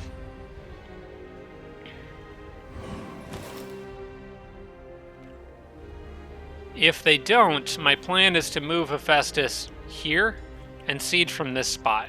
It won't make a huge difference because if they attack me, I still have to move into their territory to attack that city, which would mean I would have to deal with cleansing flames. But it also means that 2 of my armies would be getting passive healing, which is still kind of nice. Oh, they're bringing in more. They are really gunning to try to interfere with my plans to attack Flame Wall. I feel like they're throwing everything at me over here. The funny thing is, though, it's not enough. Hephaestus' army is just too strong unless I get into a position where I'm fighting with bad battlefield effects. Aside from that, I don't think they can stop me.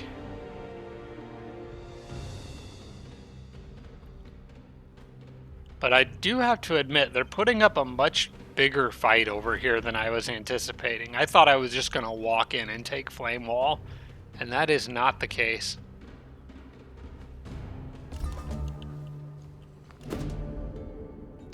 Giant ambitions. Ooh, what do we have here? Okay. This is nothing. I don't need that. Don't need the mana. Don't need the good guy points. Don't need that. We'll just take Imperium.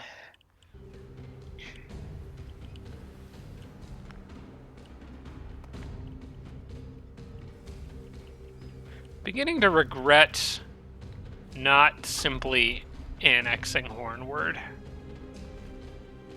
I might take a Whispering Stone away from Killwall and give it to Hornward because it would be better for me to integrate Hornward, I think. Not that... Oh, wait. Hang on. Their leader's dead. Can't do that now anyway. Given the amount of time it's taken to get them friendly with me, though, it's probably not going to matter. In fact, I would almost be better off if... You know what? I was sitting here thinking I might need to stay here in case those units go after Hornward. But in retrospect, I actually don't care if they go after Hornward. Because if I keep any city right now, I think Hornward would be a good one to keep. Because I could reshuffle its territory and give Nebular Sanctum room to expand.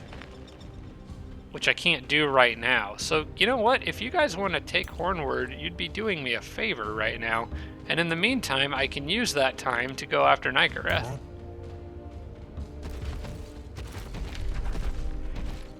Oh, what are we doing? No, I don't want to attack them. It's stupid. No, I'm not trying. It's... They're scared that I'll squish their sheep. They won't let me move forward. Annoying little rules. Alright. 1, 2, 3. So as long as they're there... Because I'm going to move forward and initiate a siege on this turn.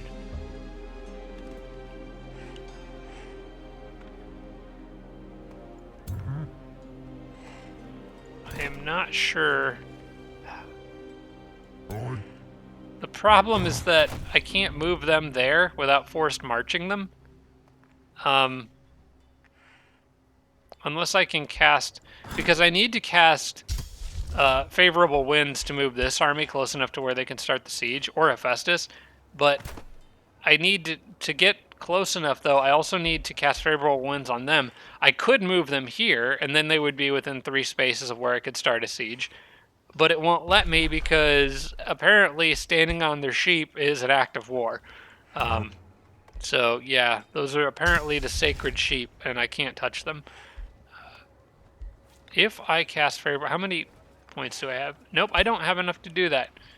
Because I only have 45 casting points left this turn. So, the sheep are going to delay the war for a turn.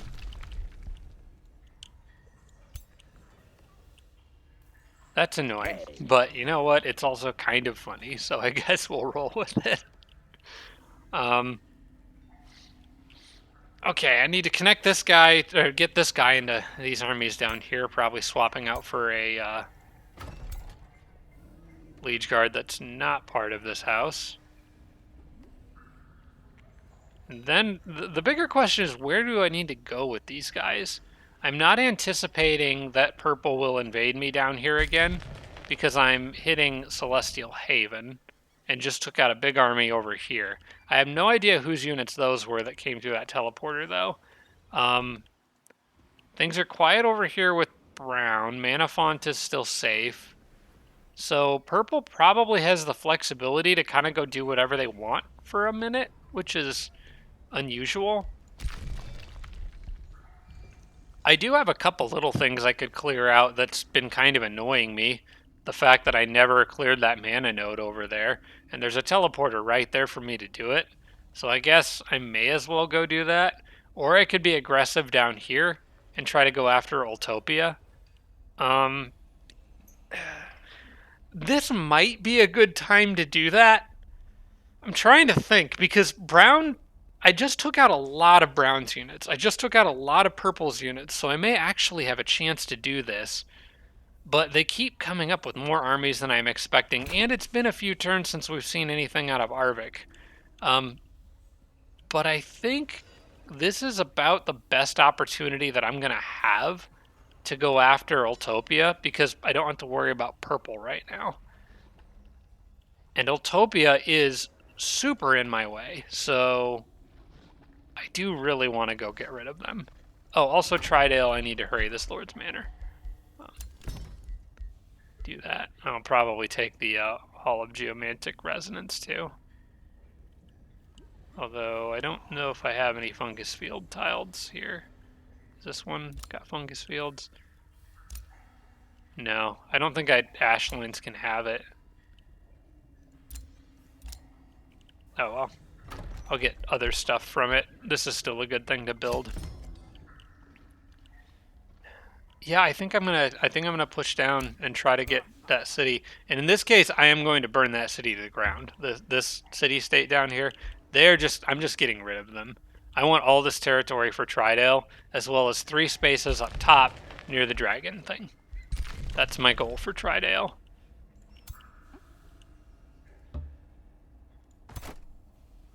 So let's do it.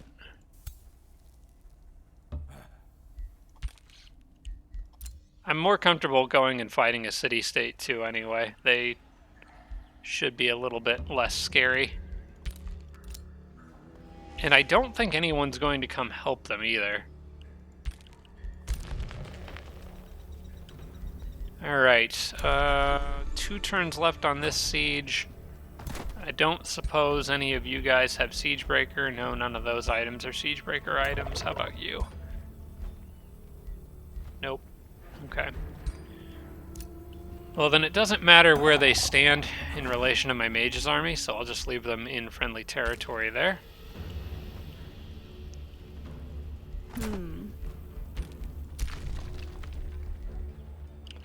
And you may as well teleport down here.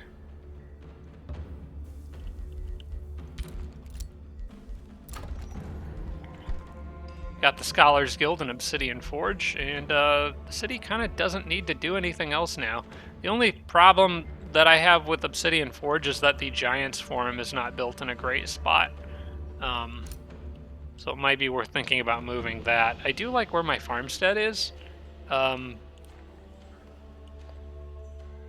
the Giants Forum is touching 2 foresters and a farm. It's actually not in a terrible spot. I'll leave it where it is. It's got 3 adjacency bonuses. Okay, we got spell ready, favorable winds. I actually don't need it now,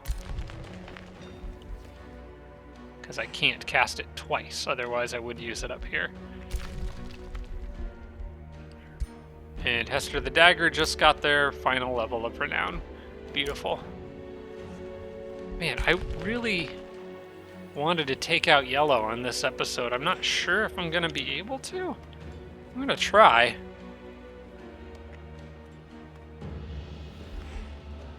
I got a little more time left, I guess. Hey, there's one of Arvik's cities. Oh, hey, there's Arvik's capital. Oh, he is way up there. Oh, hello, and he's here. He must have come through that teleporter. Alright, well, these are mostly crap units.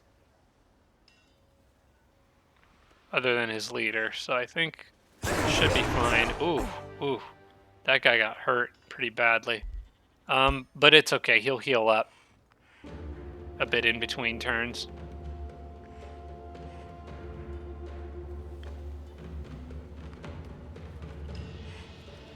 And Nykareth is just spam buying more units and heroes.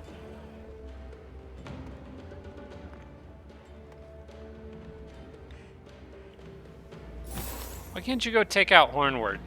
Go attack them. They're kind of bothering me anyway. Alright, and then this is Van Ira fighting back. Okay, this is a sally out, so I'm going to be able to... This will destroy their walls if I win, which I should. Saves me time.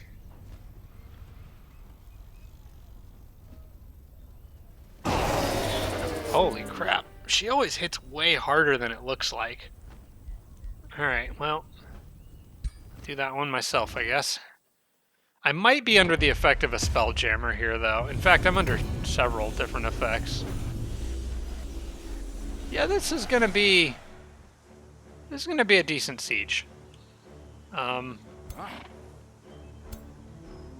let's get these things off of me.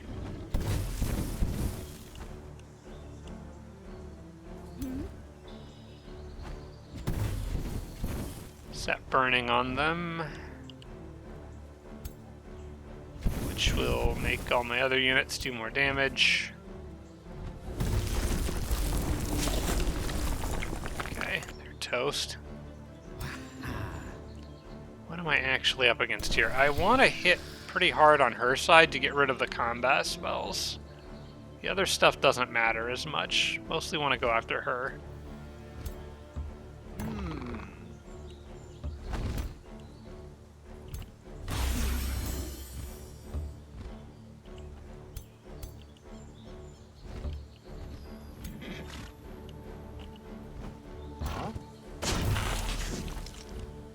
Let's swing most of our units in that direction, including the mage, who's the big damage dealer here. I might also be able to take out a tower with him. Yeah, he's pretty strong.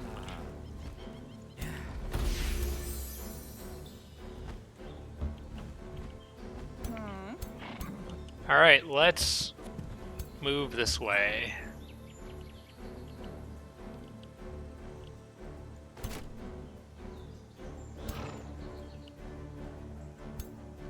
Get that thing out of my way.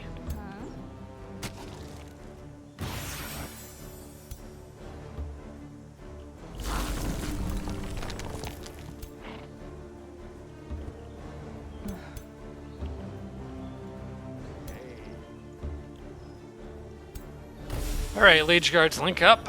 And then I will use you as bait.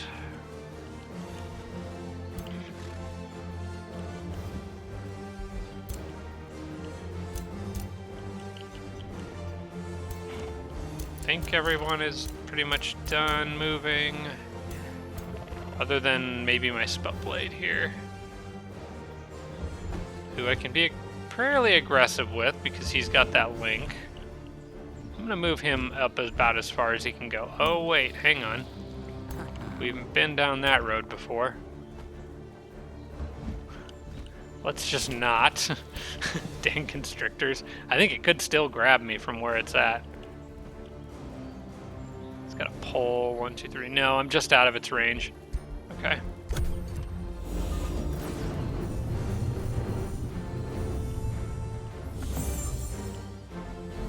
This guy in particular has some bad memories of constrictors, so he knows. Oh gosh, such a juicy AoE right there with their leader involved. Would love to land that. I think I could hit it with this guy. Might leave me a little vulnerable to counterattack, but hang on, we got Wildfire. Unfortunately, cannot connect with Wildfire here.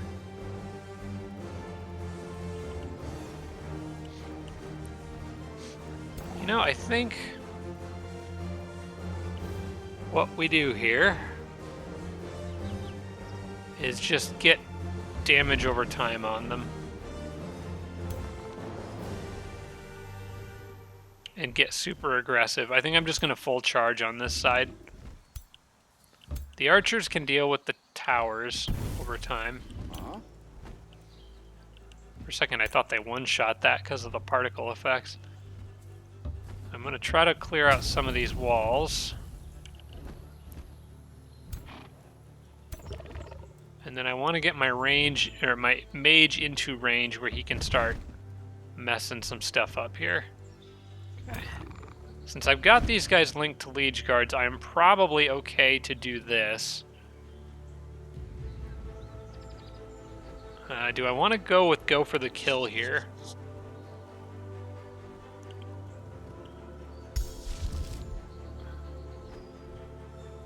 I'm not fighting under the effect of a Spelljammer, so I can get away with casting Lava Burst several times here. I want to make sure I get that Constrictor in there. Then I'm going to go for the kill and Fire Evocation. Just hit as hard as possible. And then my mage might be able to snipe the hero in the back there. No, he won't be able to. Alright, well, I can at least take out a battle mage. And their hero's got some serious damage over time going on, so probably okay. And everybody else is just gonna slide up this way.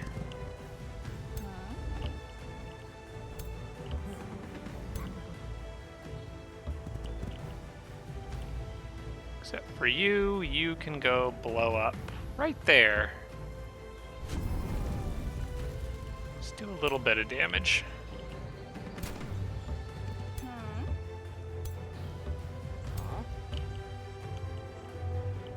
Okay, I don't think I left anyone behind. I do that every now and then. Okay, they've got quite a bit of burning on them. That should weaken them quickly. We'll see what that Constrictor does. I'm sure he'll pull somebody.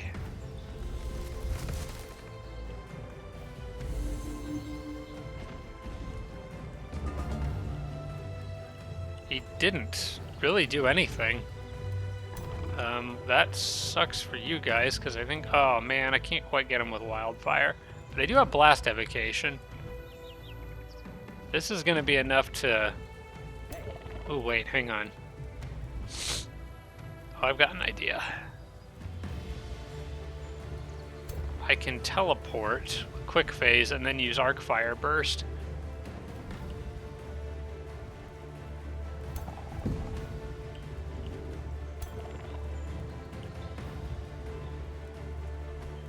So I can go like this with the mage.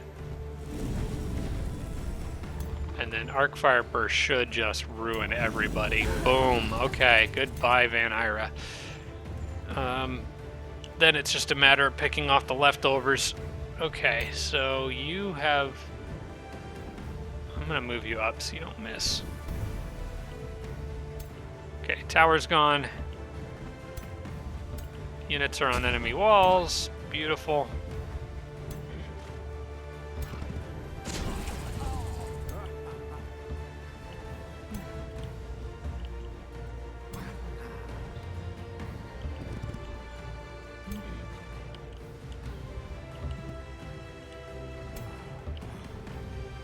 I still have a spell to cast on this turn, too. Thinking about pulling that ice elemental out of the walls. Maybe I just move up. You? I might need you to do something else.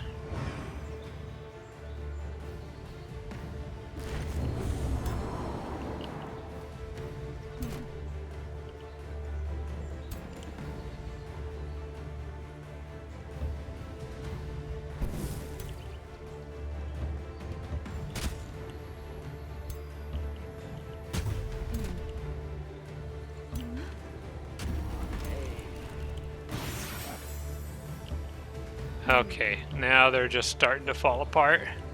They still got a big army over here, but they're just sitting there not doing anything, and I'm fine with that. Lucky shot? Yeah, lucky shot.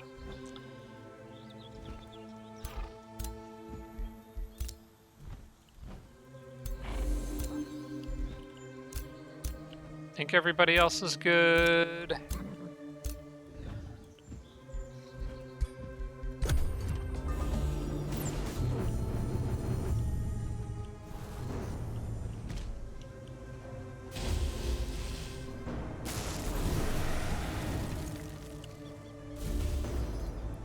You guys are a little too late over here, I think. I've already completely trashed the leader's army.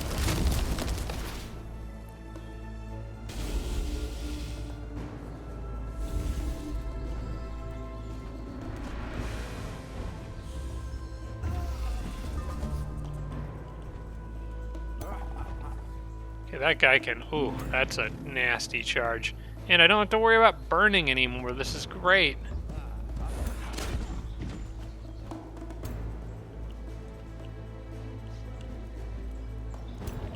I think I want to get my mage up here so I can start leaning towards this army, doing more damage out in this direction.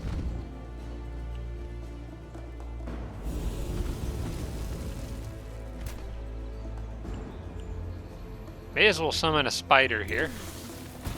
Good, I got the one I wanted, so he can move, jump, and be a massive distraction.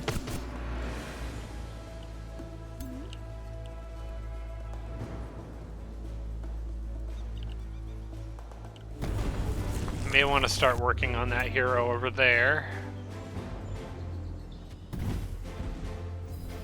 Ooh, that's just all falling apart.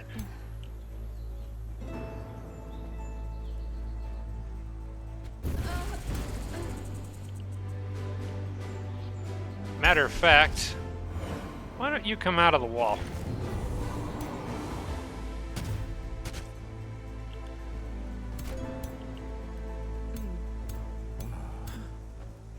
Aw, dang, just can't quite finish him off.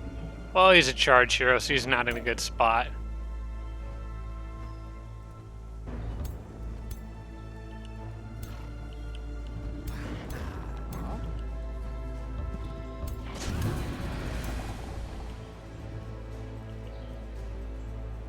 I think they're trying to run away.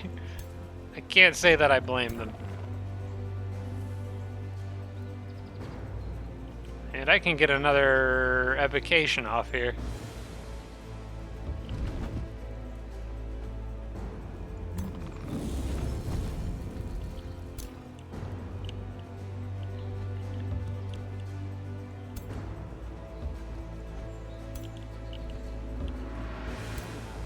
Okay, I think I can leave everyone else where they are. The only person who's not running is that hero.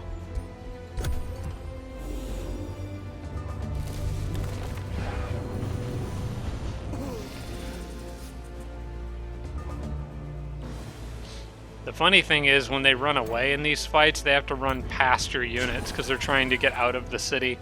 So it's very easy to pick them off. So you can do this, get a little boost of speed, make sure you don't get away. And I need to put some damage on them if I want to prevent them from getting away. Huh? Wait, is that a mine? Is that one of mine?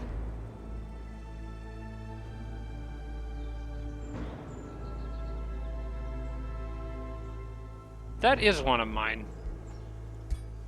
How do they keep getting those guys? He's not mind controlled, is he? Hang on. Let me... Are they making copies of my units? Is that what's happening? Oh no, there was a mirror mimic in this one. That's what it was. I saw him earlier. Okay, that makes sense. I would still prefer to prevent him from getting away if I can, so I'll probably try to make sure he doesn't.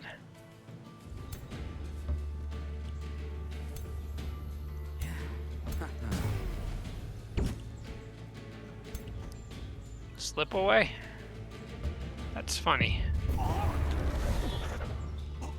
No, I want to pick the rest of these guys off.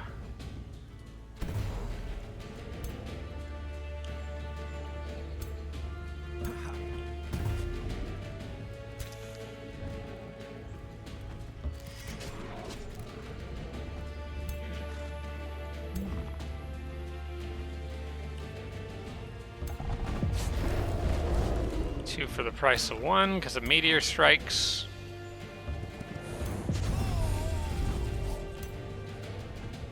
And I think this guy down here is the only one left. In fact, I have splash damage on this, so I can actually... Doesn't do much, but 1 damage better than 0 damage, I guess.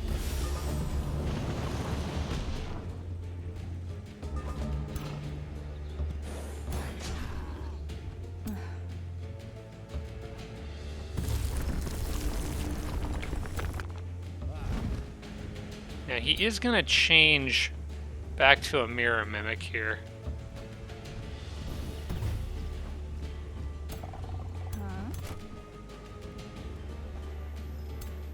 So probably want to make sure that I can finish him off. If I can just get a lucky hit there. Nope. Okay, wait, that was enough. Okay. Now I can fry him. Okay, so that was a night and day difference between manual and auto combat. Holy smokes. My mage also leveled up again.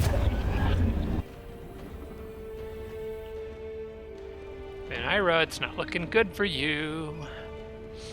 I need to pick up something in the Imperium tree before I forget. Since I am planning on raising the city, there's stuff in the Chaos line that I am going to want. Oh, these guys are coming to help. And they all looks like most of them are probably weak to fire damage.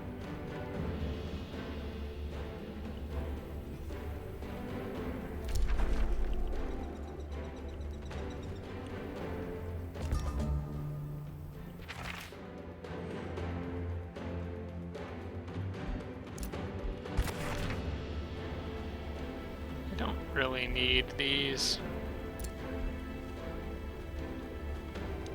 Actually, that greatsword of the assassin might be kind of cool, though, once my spellblade hits a point where he can't have a mount anymore, so I'll keep that.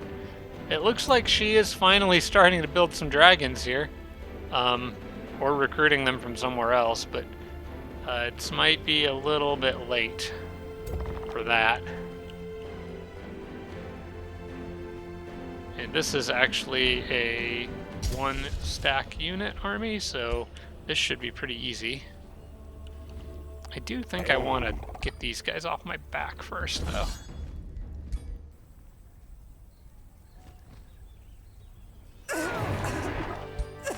Here, get out of here.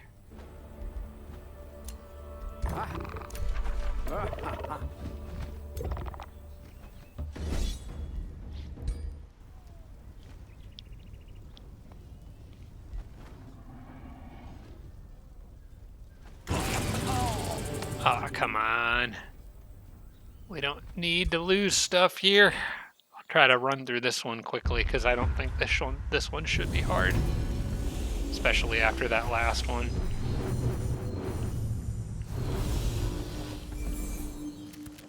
Another mirror mimic, 2 of them here actually. Alright, well, looks like most of the firepower is up here at the top, so that's what I will focus on. But mostly looking at the same opening here. Just need to get these guys off of me.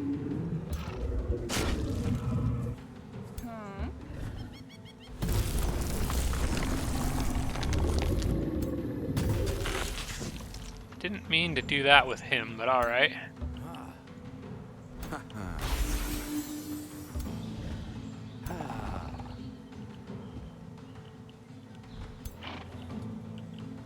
Yeah, this is going to be largely the same pattern and strategy for this battle, sliding up towards the top and hitting the... I'm going to intentionally go after the tougher army with the better battle mages and the dragon and try to get them out as quickly as I can.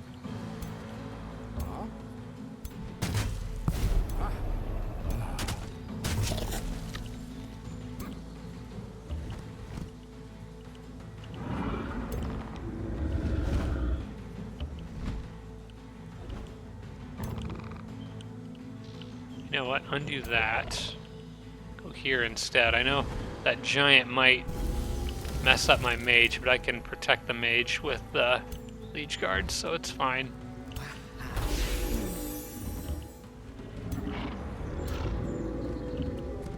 Hey.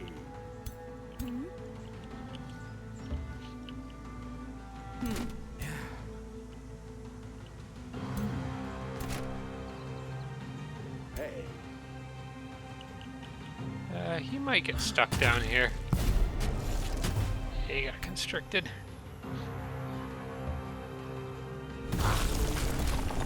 That's okay. I want her to keep up with everybody else. Alright, let's see what you got. Oh, hang on. Bring these guys forward too.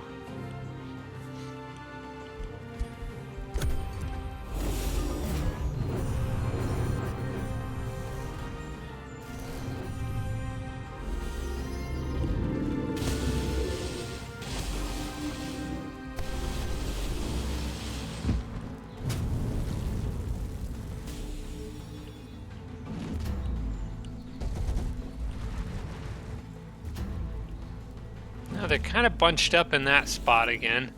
Fire damage will mess up that dragon pretty good. The fire giant won't care, but I think most of the stuff here is going to be weak to fire. And I think they've also aligned themselves in a way that... Oh, my mage is frozen though. And I don't think I have a way to clear that.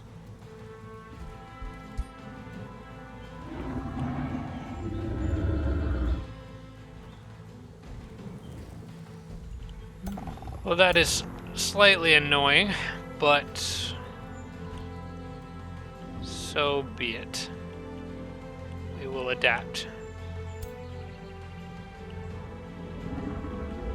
Alright, who's... Is that another mirror mimic?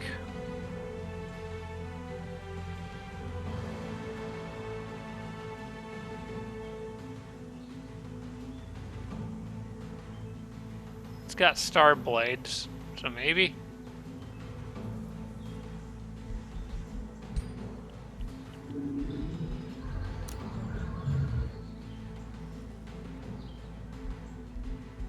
Yeah, both mirror mimics turned into lead shards. I'm just not sure how he got this far down here, is what's confusing me. Alright, well, we're just gonna all gang up on this guy and sunder his defense like a billion times until he dies. Because my leech guards are freaking tough as nails. I should have done this first. Set him on fire. Or just not set him on fire. That works too. Okay, so these guys are getting a little bit on their own down here. Let's get a summon to distract the enemies a little bit.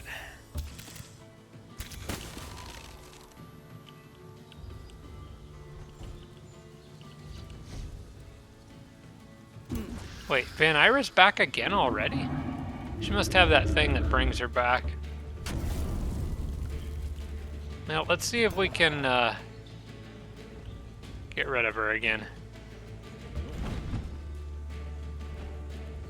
And we're looking at a lot of damage right there, and go for the kill is going to make it even better. And what's going to make it even better is a lava burst right on top of all of that crap.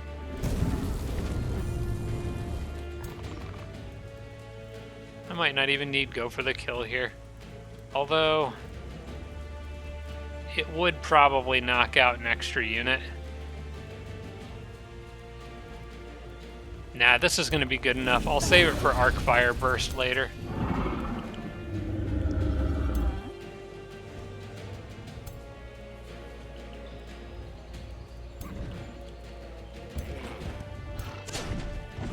Yeah, I don't need you up here causing problems.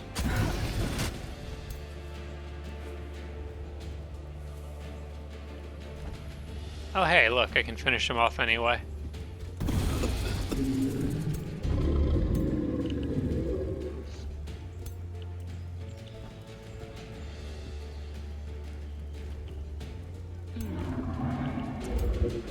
I need to move you here and probably defend. Hey. He's actually... I might need to back him off a little bit. He's going to probably take a lot of damage on this next turn. Let's see if we can lure that dragon into running into the middle of a bunch of melee to attack. Try to attack what he thinks are vulnerable range units.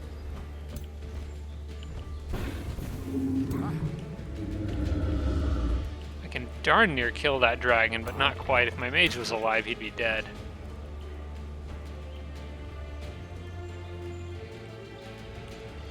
Could also mess up that battle. I think I might go after that battle mage with this guy. Yeah. I'm gonna keep pressure on them.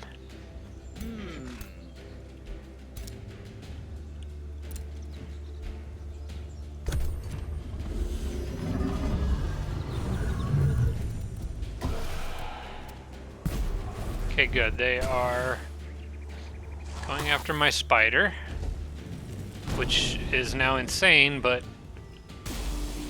it's surrounded by enemy units, so it should attack them anyway. Okay, didn't really want the dragon to go that way, but I think I can kill it on this turn, regardless.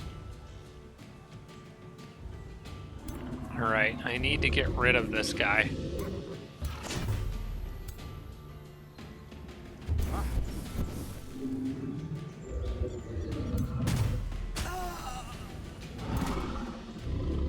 Wait, that didn't turn back into a mirror mimic. Was that one of my guys? No? I thought he would turn back into a mirror mimic before dying. It looks like they still have two. I'm so confused. Who was that guy?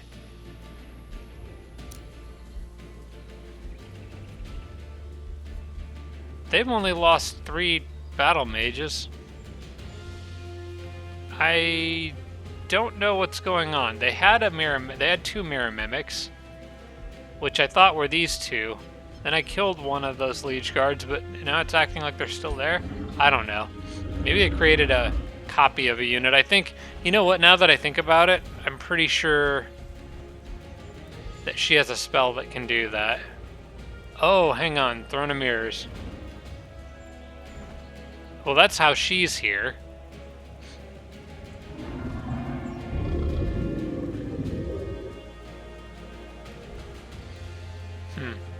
Okay, I'm still a little bit confused as to what's going on here, but whatever, I guess. It is not uncommon for me to be confused in this game.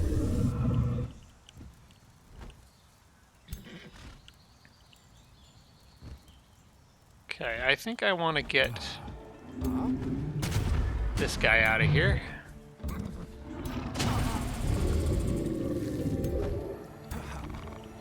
Freeze him up to move and kill a dragon.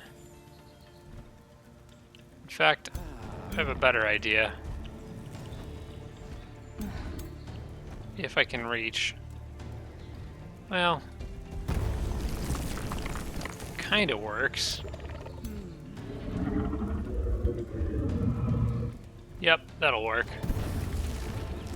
Take the dragon down that way, and then I think he can kill the giant. Yep, he can.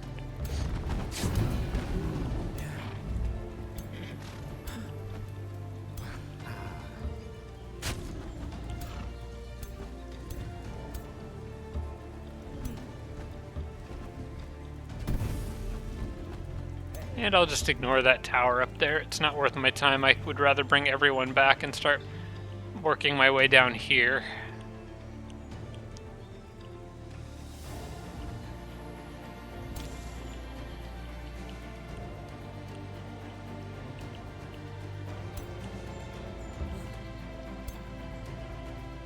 I think I can do a charge down on this side. I think I've got enough units.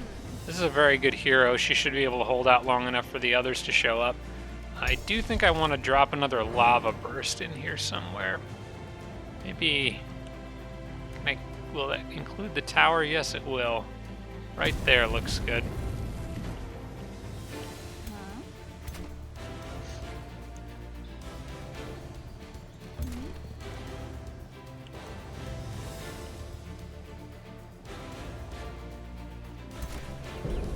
Okay, they're taunted. That should prevent them from using their pull and make them just attack.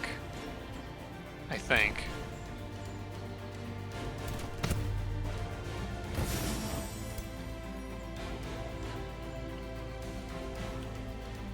It looks like her connection was severed, so let's fix that. Her sworn bond.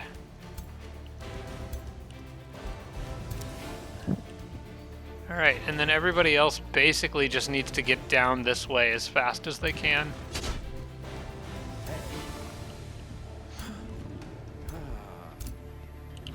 Who is left? You... Mostly worried about... Yeah, I think I'm good.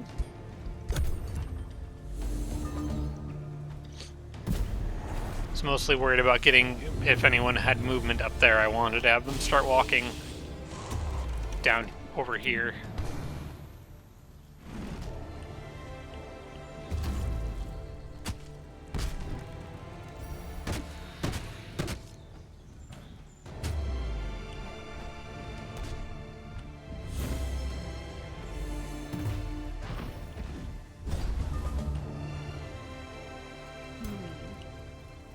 Alright, do I have any multi-hits? I do.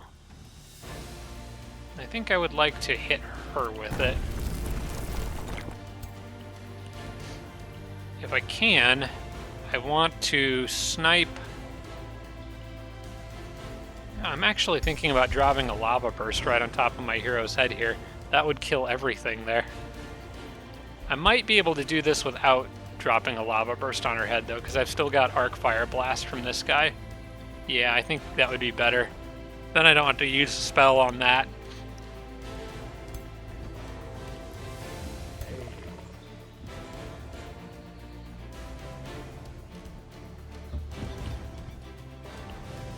How much is it going to take to bring this guy down?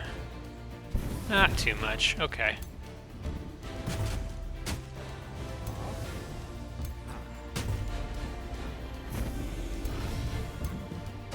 There's the mirror mimic. See, then I can bring you here. Port to there. Oh wait, I'm being dumb.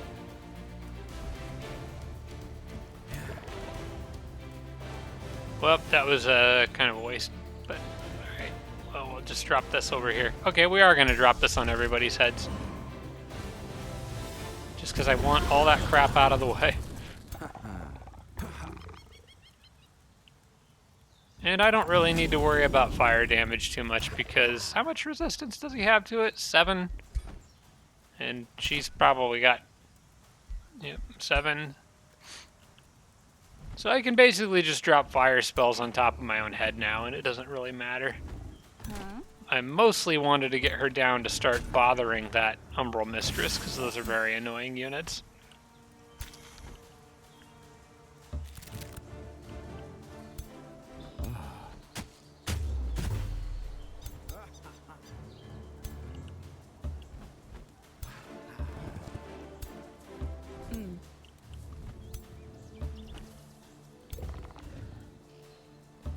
mage doesn't really get to do anything on this turn. I think I can just end the turn here, and yeah, they're falling apart. Now I'm going to pick off as many as I can. This isn't our capital, so it's not going to be the end of Van Ira. It's just the city that I've wanted to get this whole game.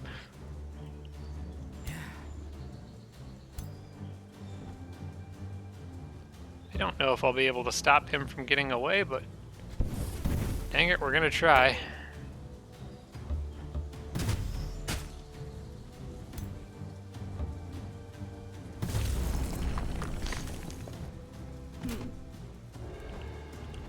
And you, Umbral Mistress, are most definitely not allowed to leave. I hate these things. They can die.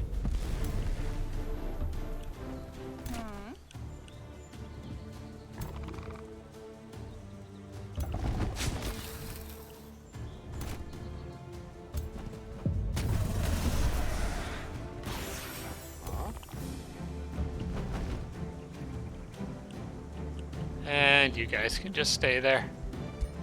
I might take another hit from the catapult that's up there, but yeah, they did. Ah well, this is pretty much all she's got left over here.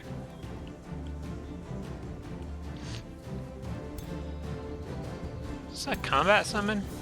Where'd this thing come from?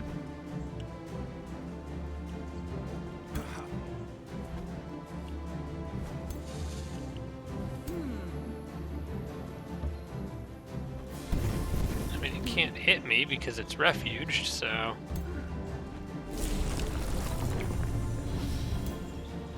Mr. Mirror Mimic, you do not get to leave. Sorry. There we go. Much better. And levels on multiple heroes. In fact, both of them just hit level 16, which means Ancient of Earth, or whatever, the final... I'll just show you. It means he can't ride a mount anymore, is what it means. Because he is about to become a very large man.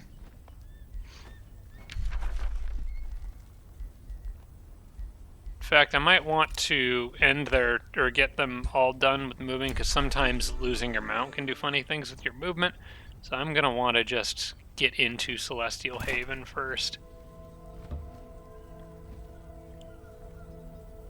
There's going to be one final small battle. You know what? I'll go ahead and apply it. It should be fine.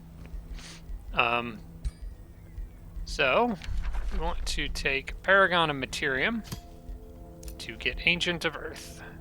Large target, plus 20 hit points, and plus 30% damage. That's what I like to see.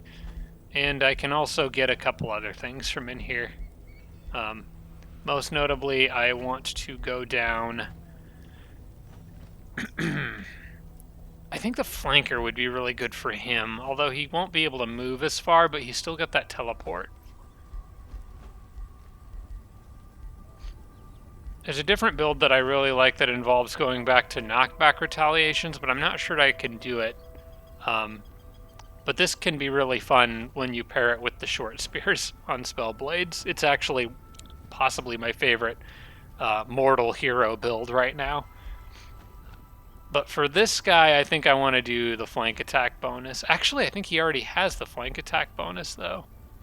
I think having Slippery and Swift on him might be better. I think he's got the flank attack bonus from this item, yeah. Okay, now he's a big guy. We're gonna give him that one of these cool swords I found recently.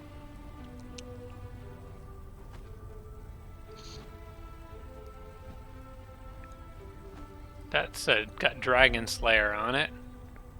This gives him Assassin's Strike, which is handy. I think, yeah, can be done as a single attack. I'm gonna give him this. Oh, he looks so freaking cool. I'm gonna give him that so he has Assassin's Strike and see how it goes. It also does spirit damage, so that's handy against what I'm fighting. Oh man, I got so many weapons. Okay, we'll do that for now. And you also leveled up. Congratulations. She actually has boots that give fast movement, so that's convenient for her. And a pole arm anyway, so she's not losing a mount. Paragon of Materium, Ancient of Earth. And I can also get one step closer to Tireless Retaliator. And in her case, Frenzied Retaliation is better. Regeneration doesn't matter as much for her because she's usually going to be connected to a Liege Guard, so taking the Strengthened makes more sense. Alright, now we got some big, very large people down here. My mage is eventually going to level up too. I'm actually surprised he's a level behind everyone. Oh wait, no he's not. Oh wait, yes he is. He's not level 16. He's just got a point that he can spend. I think he just leveled up, but he only just hit level 15. So what do I want to get for him? Magic attacks and abilities inflict more electrified, burning, or sunder defense against targets that are already affected by that status effect. I do 2 of those 3 effects, so that's actually a pretty good choice.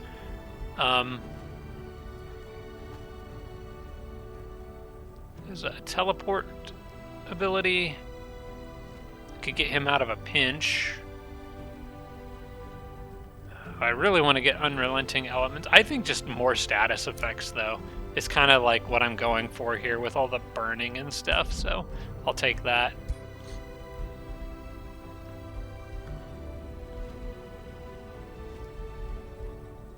I'm not sure that any of these really help him, because I think somebody in this army already has the casting point bonus thing.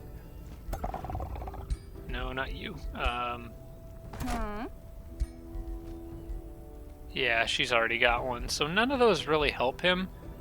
She probably needs the new... I'm going to go ahead and give her this new Commander's Ankh of Fire. That's just pretty much a straight upgrade for her. And I think I need to make one more. Because couldn't you use one? No, you've got one. Who doesn't have one? Oh no, he's also got casting point bonus. Actually, he could use one of those. So yeah, let's go ahead and forge another one. For this one, I can just do a lesser one, because I've got True Strike on the one that I just gave to her, so we'll just do one without, or True Sight. So I'll just do one without True Sight for him, because they'll probably be sticking together for the remainder of the game, I imagine. Alright, then this should be easy, but I keep saying that every time I fight purple. It ends up being harder than what I thought. Okay. Finally, once again, for the 3rd time, have taken Celestial Haven. And I intend to burn it down. So, we are going to go over here. Oh, I'm so close to that one. Well, actually, you know what? Raising cities takes 2 less turns. It also gives 50 gold per population and gain unit tier 3 unit of the raised city sculpture. I don't actually care about either of those things. I care about the permanent gold income. I guess the 50 gold per population is a lot of gold, but I don't really need it.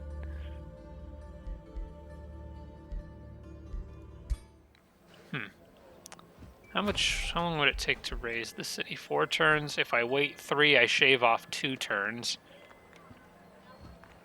I think I'm just gonna save myself a turn and burn it down the old-fashioned way. I don't think that this is really worth 500 Imperium. Unless I'm gonna be raising a lot of cities.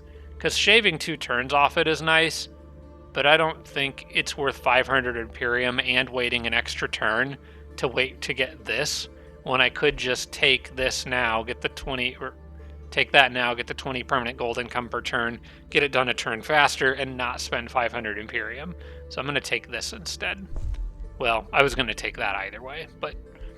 Oh, I don't have enough Imperium to grab that Well, no, never mind, I do. It's just it would take me longer to get it.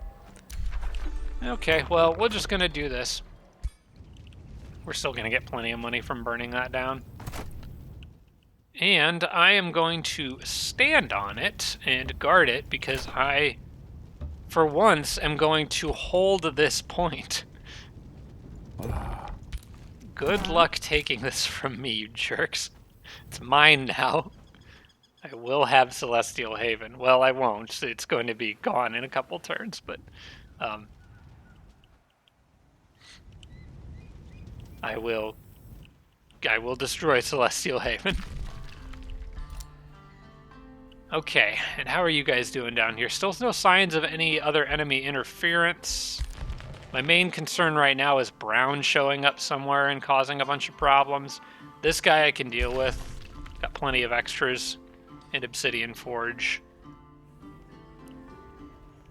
Yeah, I think I am okay to move on Ultopia down there. I could probably pick off small armies as I go. Probably should. Hey. I'm gonna drop this guy. He can go back to the capital.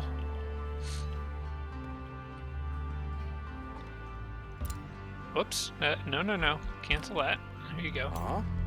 And I'm going to add the other one that's from her house, from this hero's house, into the group here.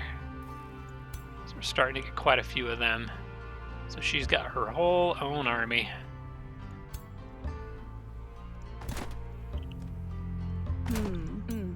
Okay. Should be fairly easy going down here. Only problem is, like, these aren't exactly my strongest armies, but those guys are spamming a lot of, like, nature units and stuff, so I can just burn them. If it's not a tier 4 melee item, I'm not even going to look at it, probably.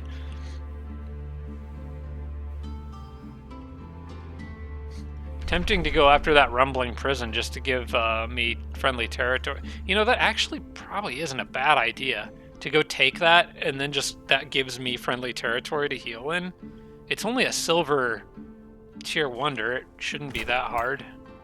And I've got plenty, and I can get at least one really good army put together to deal with it. I might go after that. For now, we'll stay on the road, but that's definitely an option. Where does this go? Into very uncharted territory. That makes me a little nervous.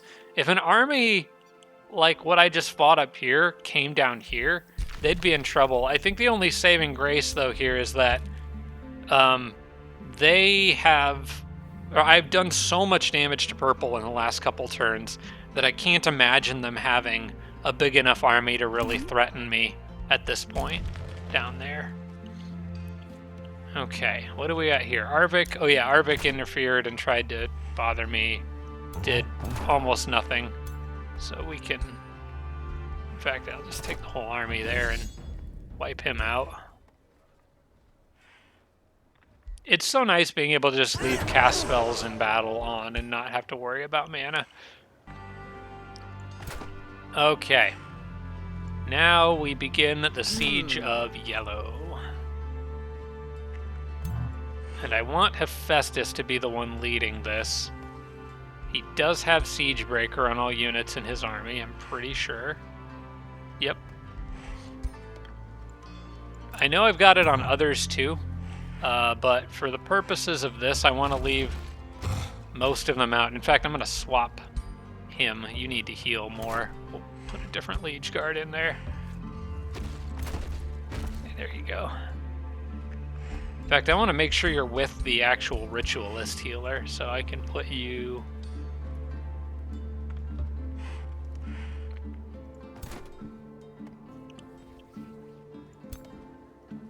Yeah, so you can drop one. He can drop one of his. Go here. There we go. Put him there. That looks pretty good. Okay. Knock, knock. 1640. Ah, man. I'm gonna be one turn away. Or 1 point away again. Or 2. Do that. If I have somebody else with Siegebreaker, I'll just pull him down. It's fine. We'll do burn battlements, undermine walls, tower bombardment, all the usuals. Now, can you make it there still? Because I think you have Siegebreaker. Yeah, you do. Okay, we're just going to make this a 2-turn siege. There we go. We're not waiting around. Yellow keeps getting really, really powerful armies. I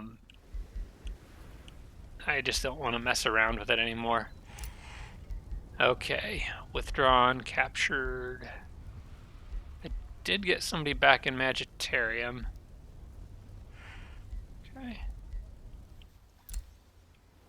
That was somebody that, oh no, it wasn't Hornward. New hair arrives in 0. Oh, you gotta wait for the 0-turn countdown? Okay.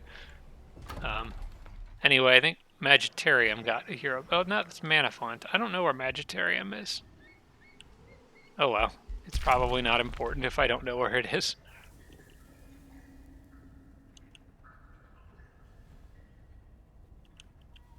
Can he make it to the... Oh, he can. Or he's just going to run that way anyway. Teleporter pathing is weird.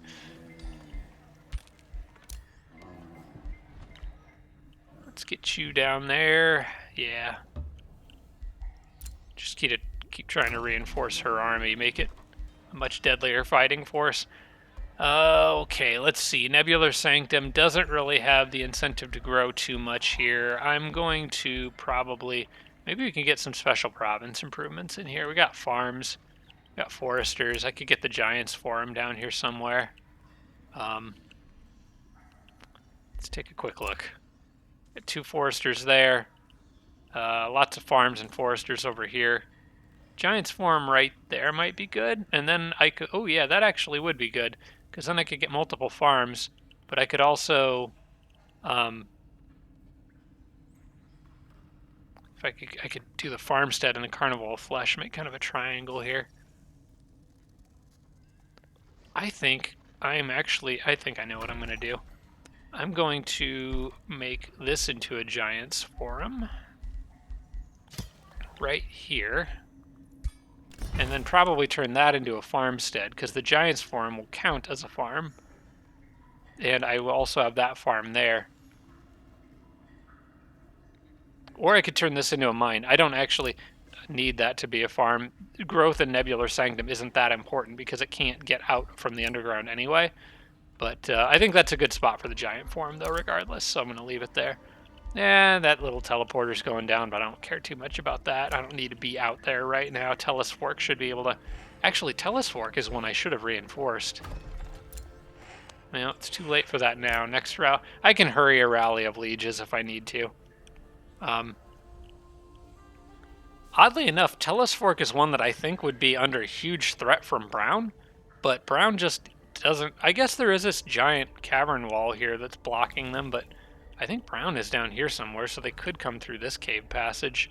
They're just not. They keep... Brown, despite being the southeast, keeps attacking in the west, and I can't really figure out what they're... or even how they're doing that. Speaking of which, I should probably glance over here to make sure. No, there's just these guys, but just wandering around. They're not really any big threat, so I think I'm good. Unfortunately, was not able to knock out another player in this episode, but I think I might. I think Yellow's on their last legs here unless they have another massive intervention of troops. Because it seemed like two of their, like both Van Ira, Arvik, and but really all 4 of them. Like, I was trying to push Flamewall, and all the other 3 came to try to save them. So it wasn't enough, and I'm hoping that they are now a bit broken. But I also have Celestial Haven too, which is very nice. Been trying to get that all game. I think I need to wrap it up here though, guys. Thanks for watching, I appreciate it. Sorry I wasn't able to take out Yellow in this episode. I really thought I could, but there was a lot more resistance than I was expecting. So sometimes that happens, but I hope you enjoyed regardless. And I look forward to seeing you all again in the next episode. Have a good week, everybody. I'll see you next time. Special thanks to all my Patreon supporters, including Tier 3 supporters Dawson Horner, Devin Larson, Jimbro, Roderick, and Sarah Feingold. Thanks so much, everybody.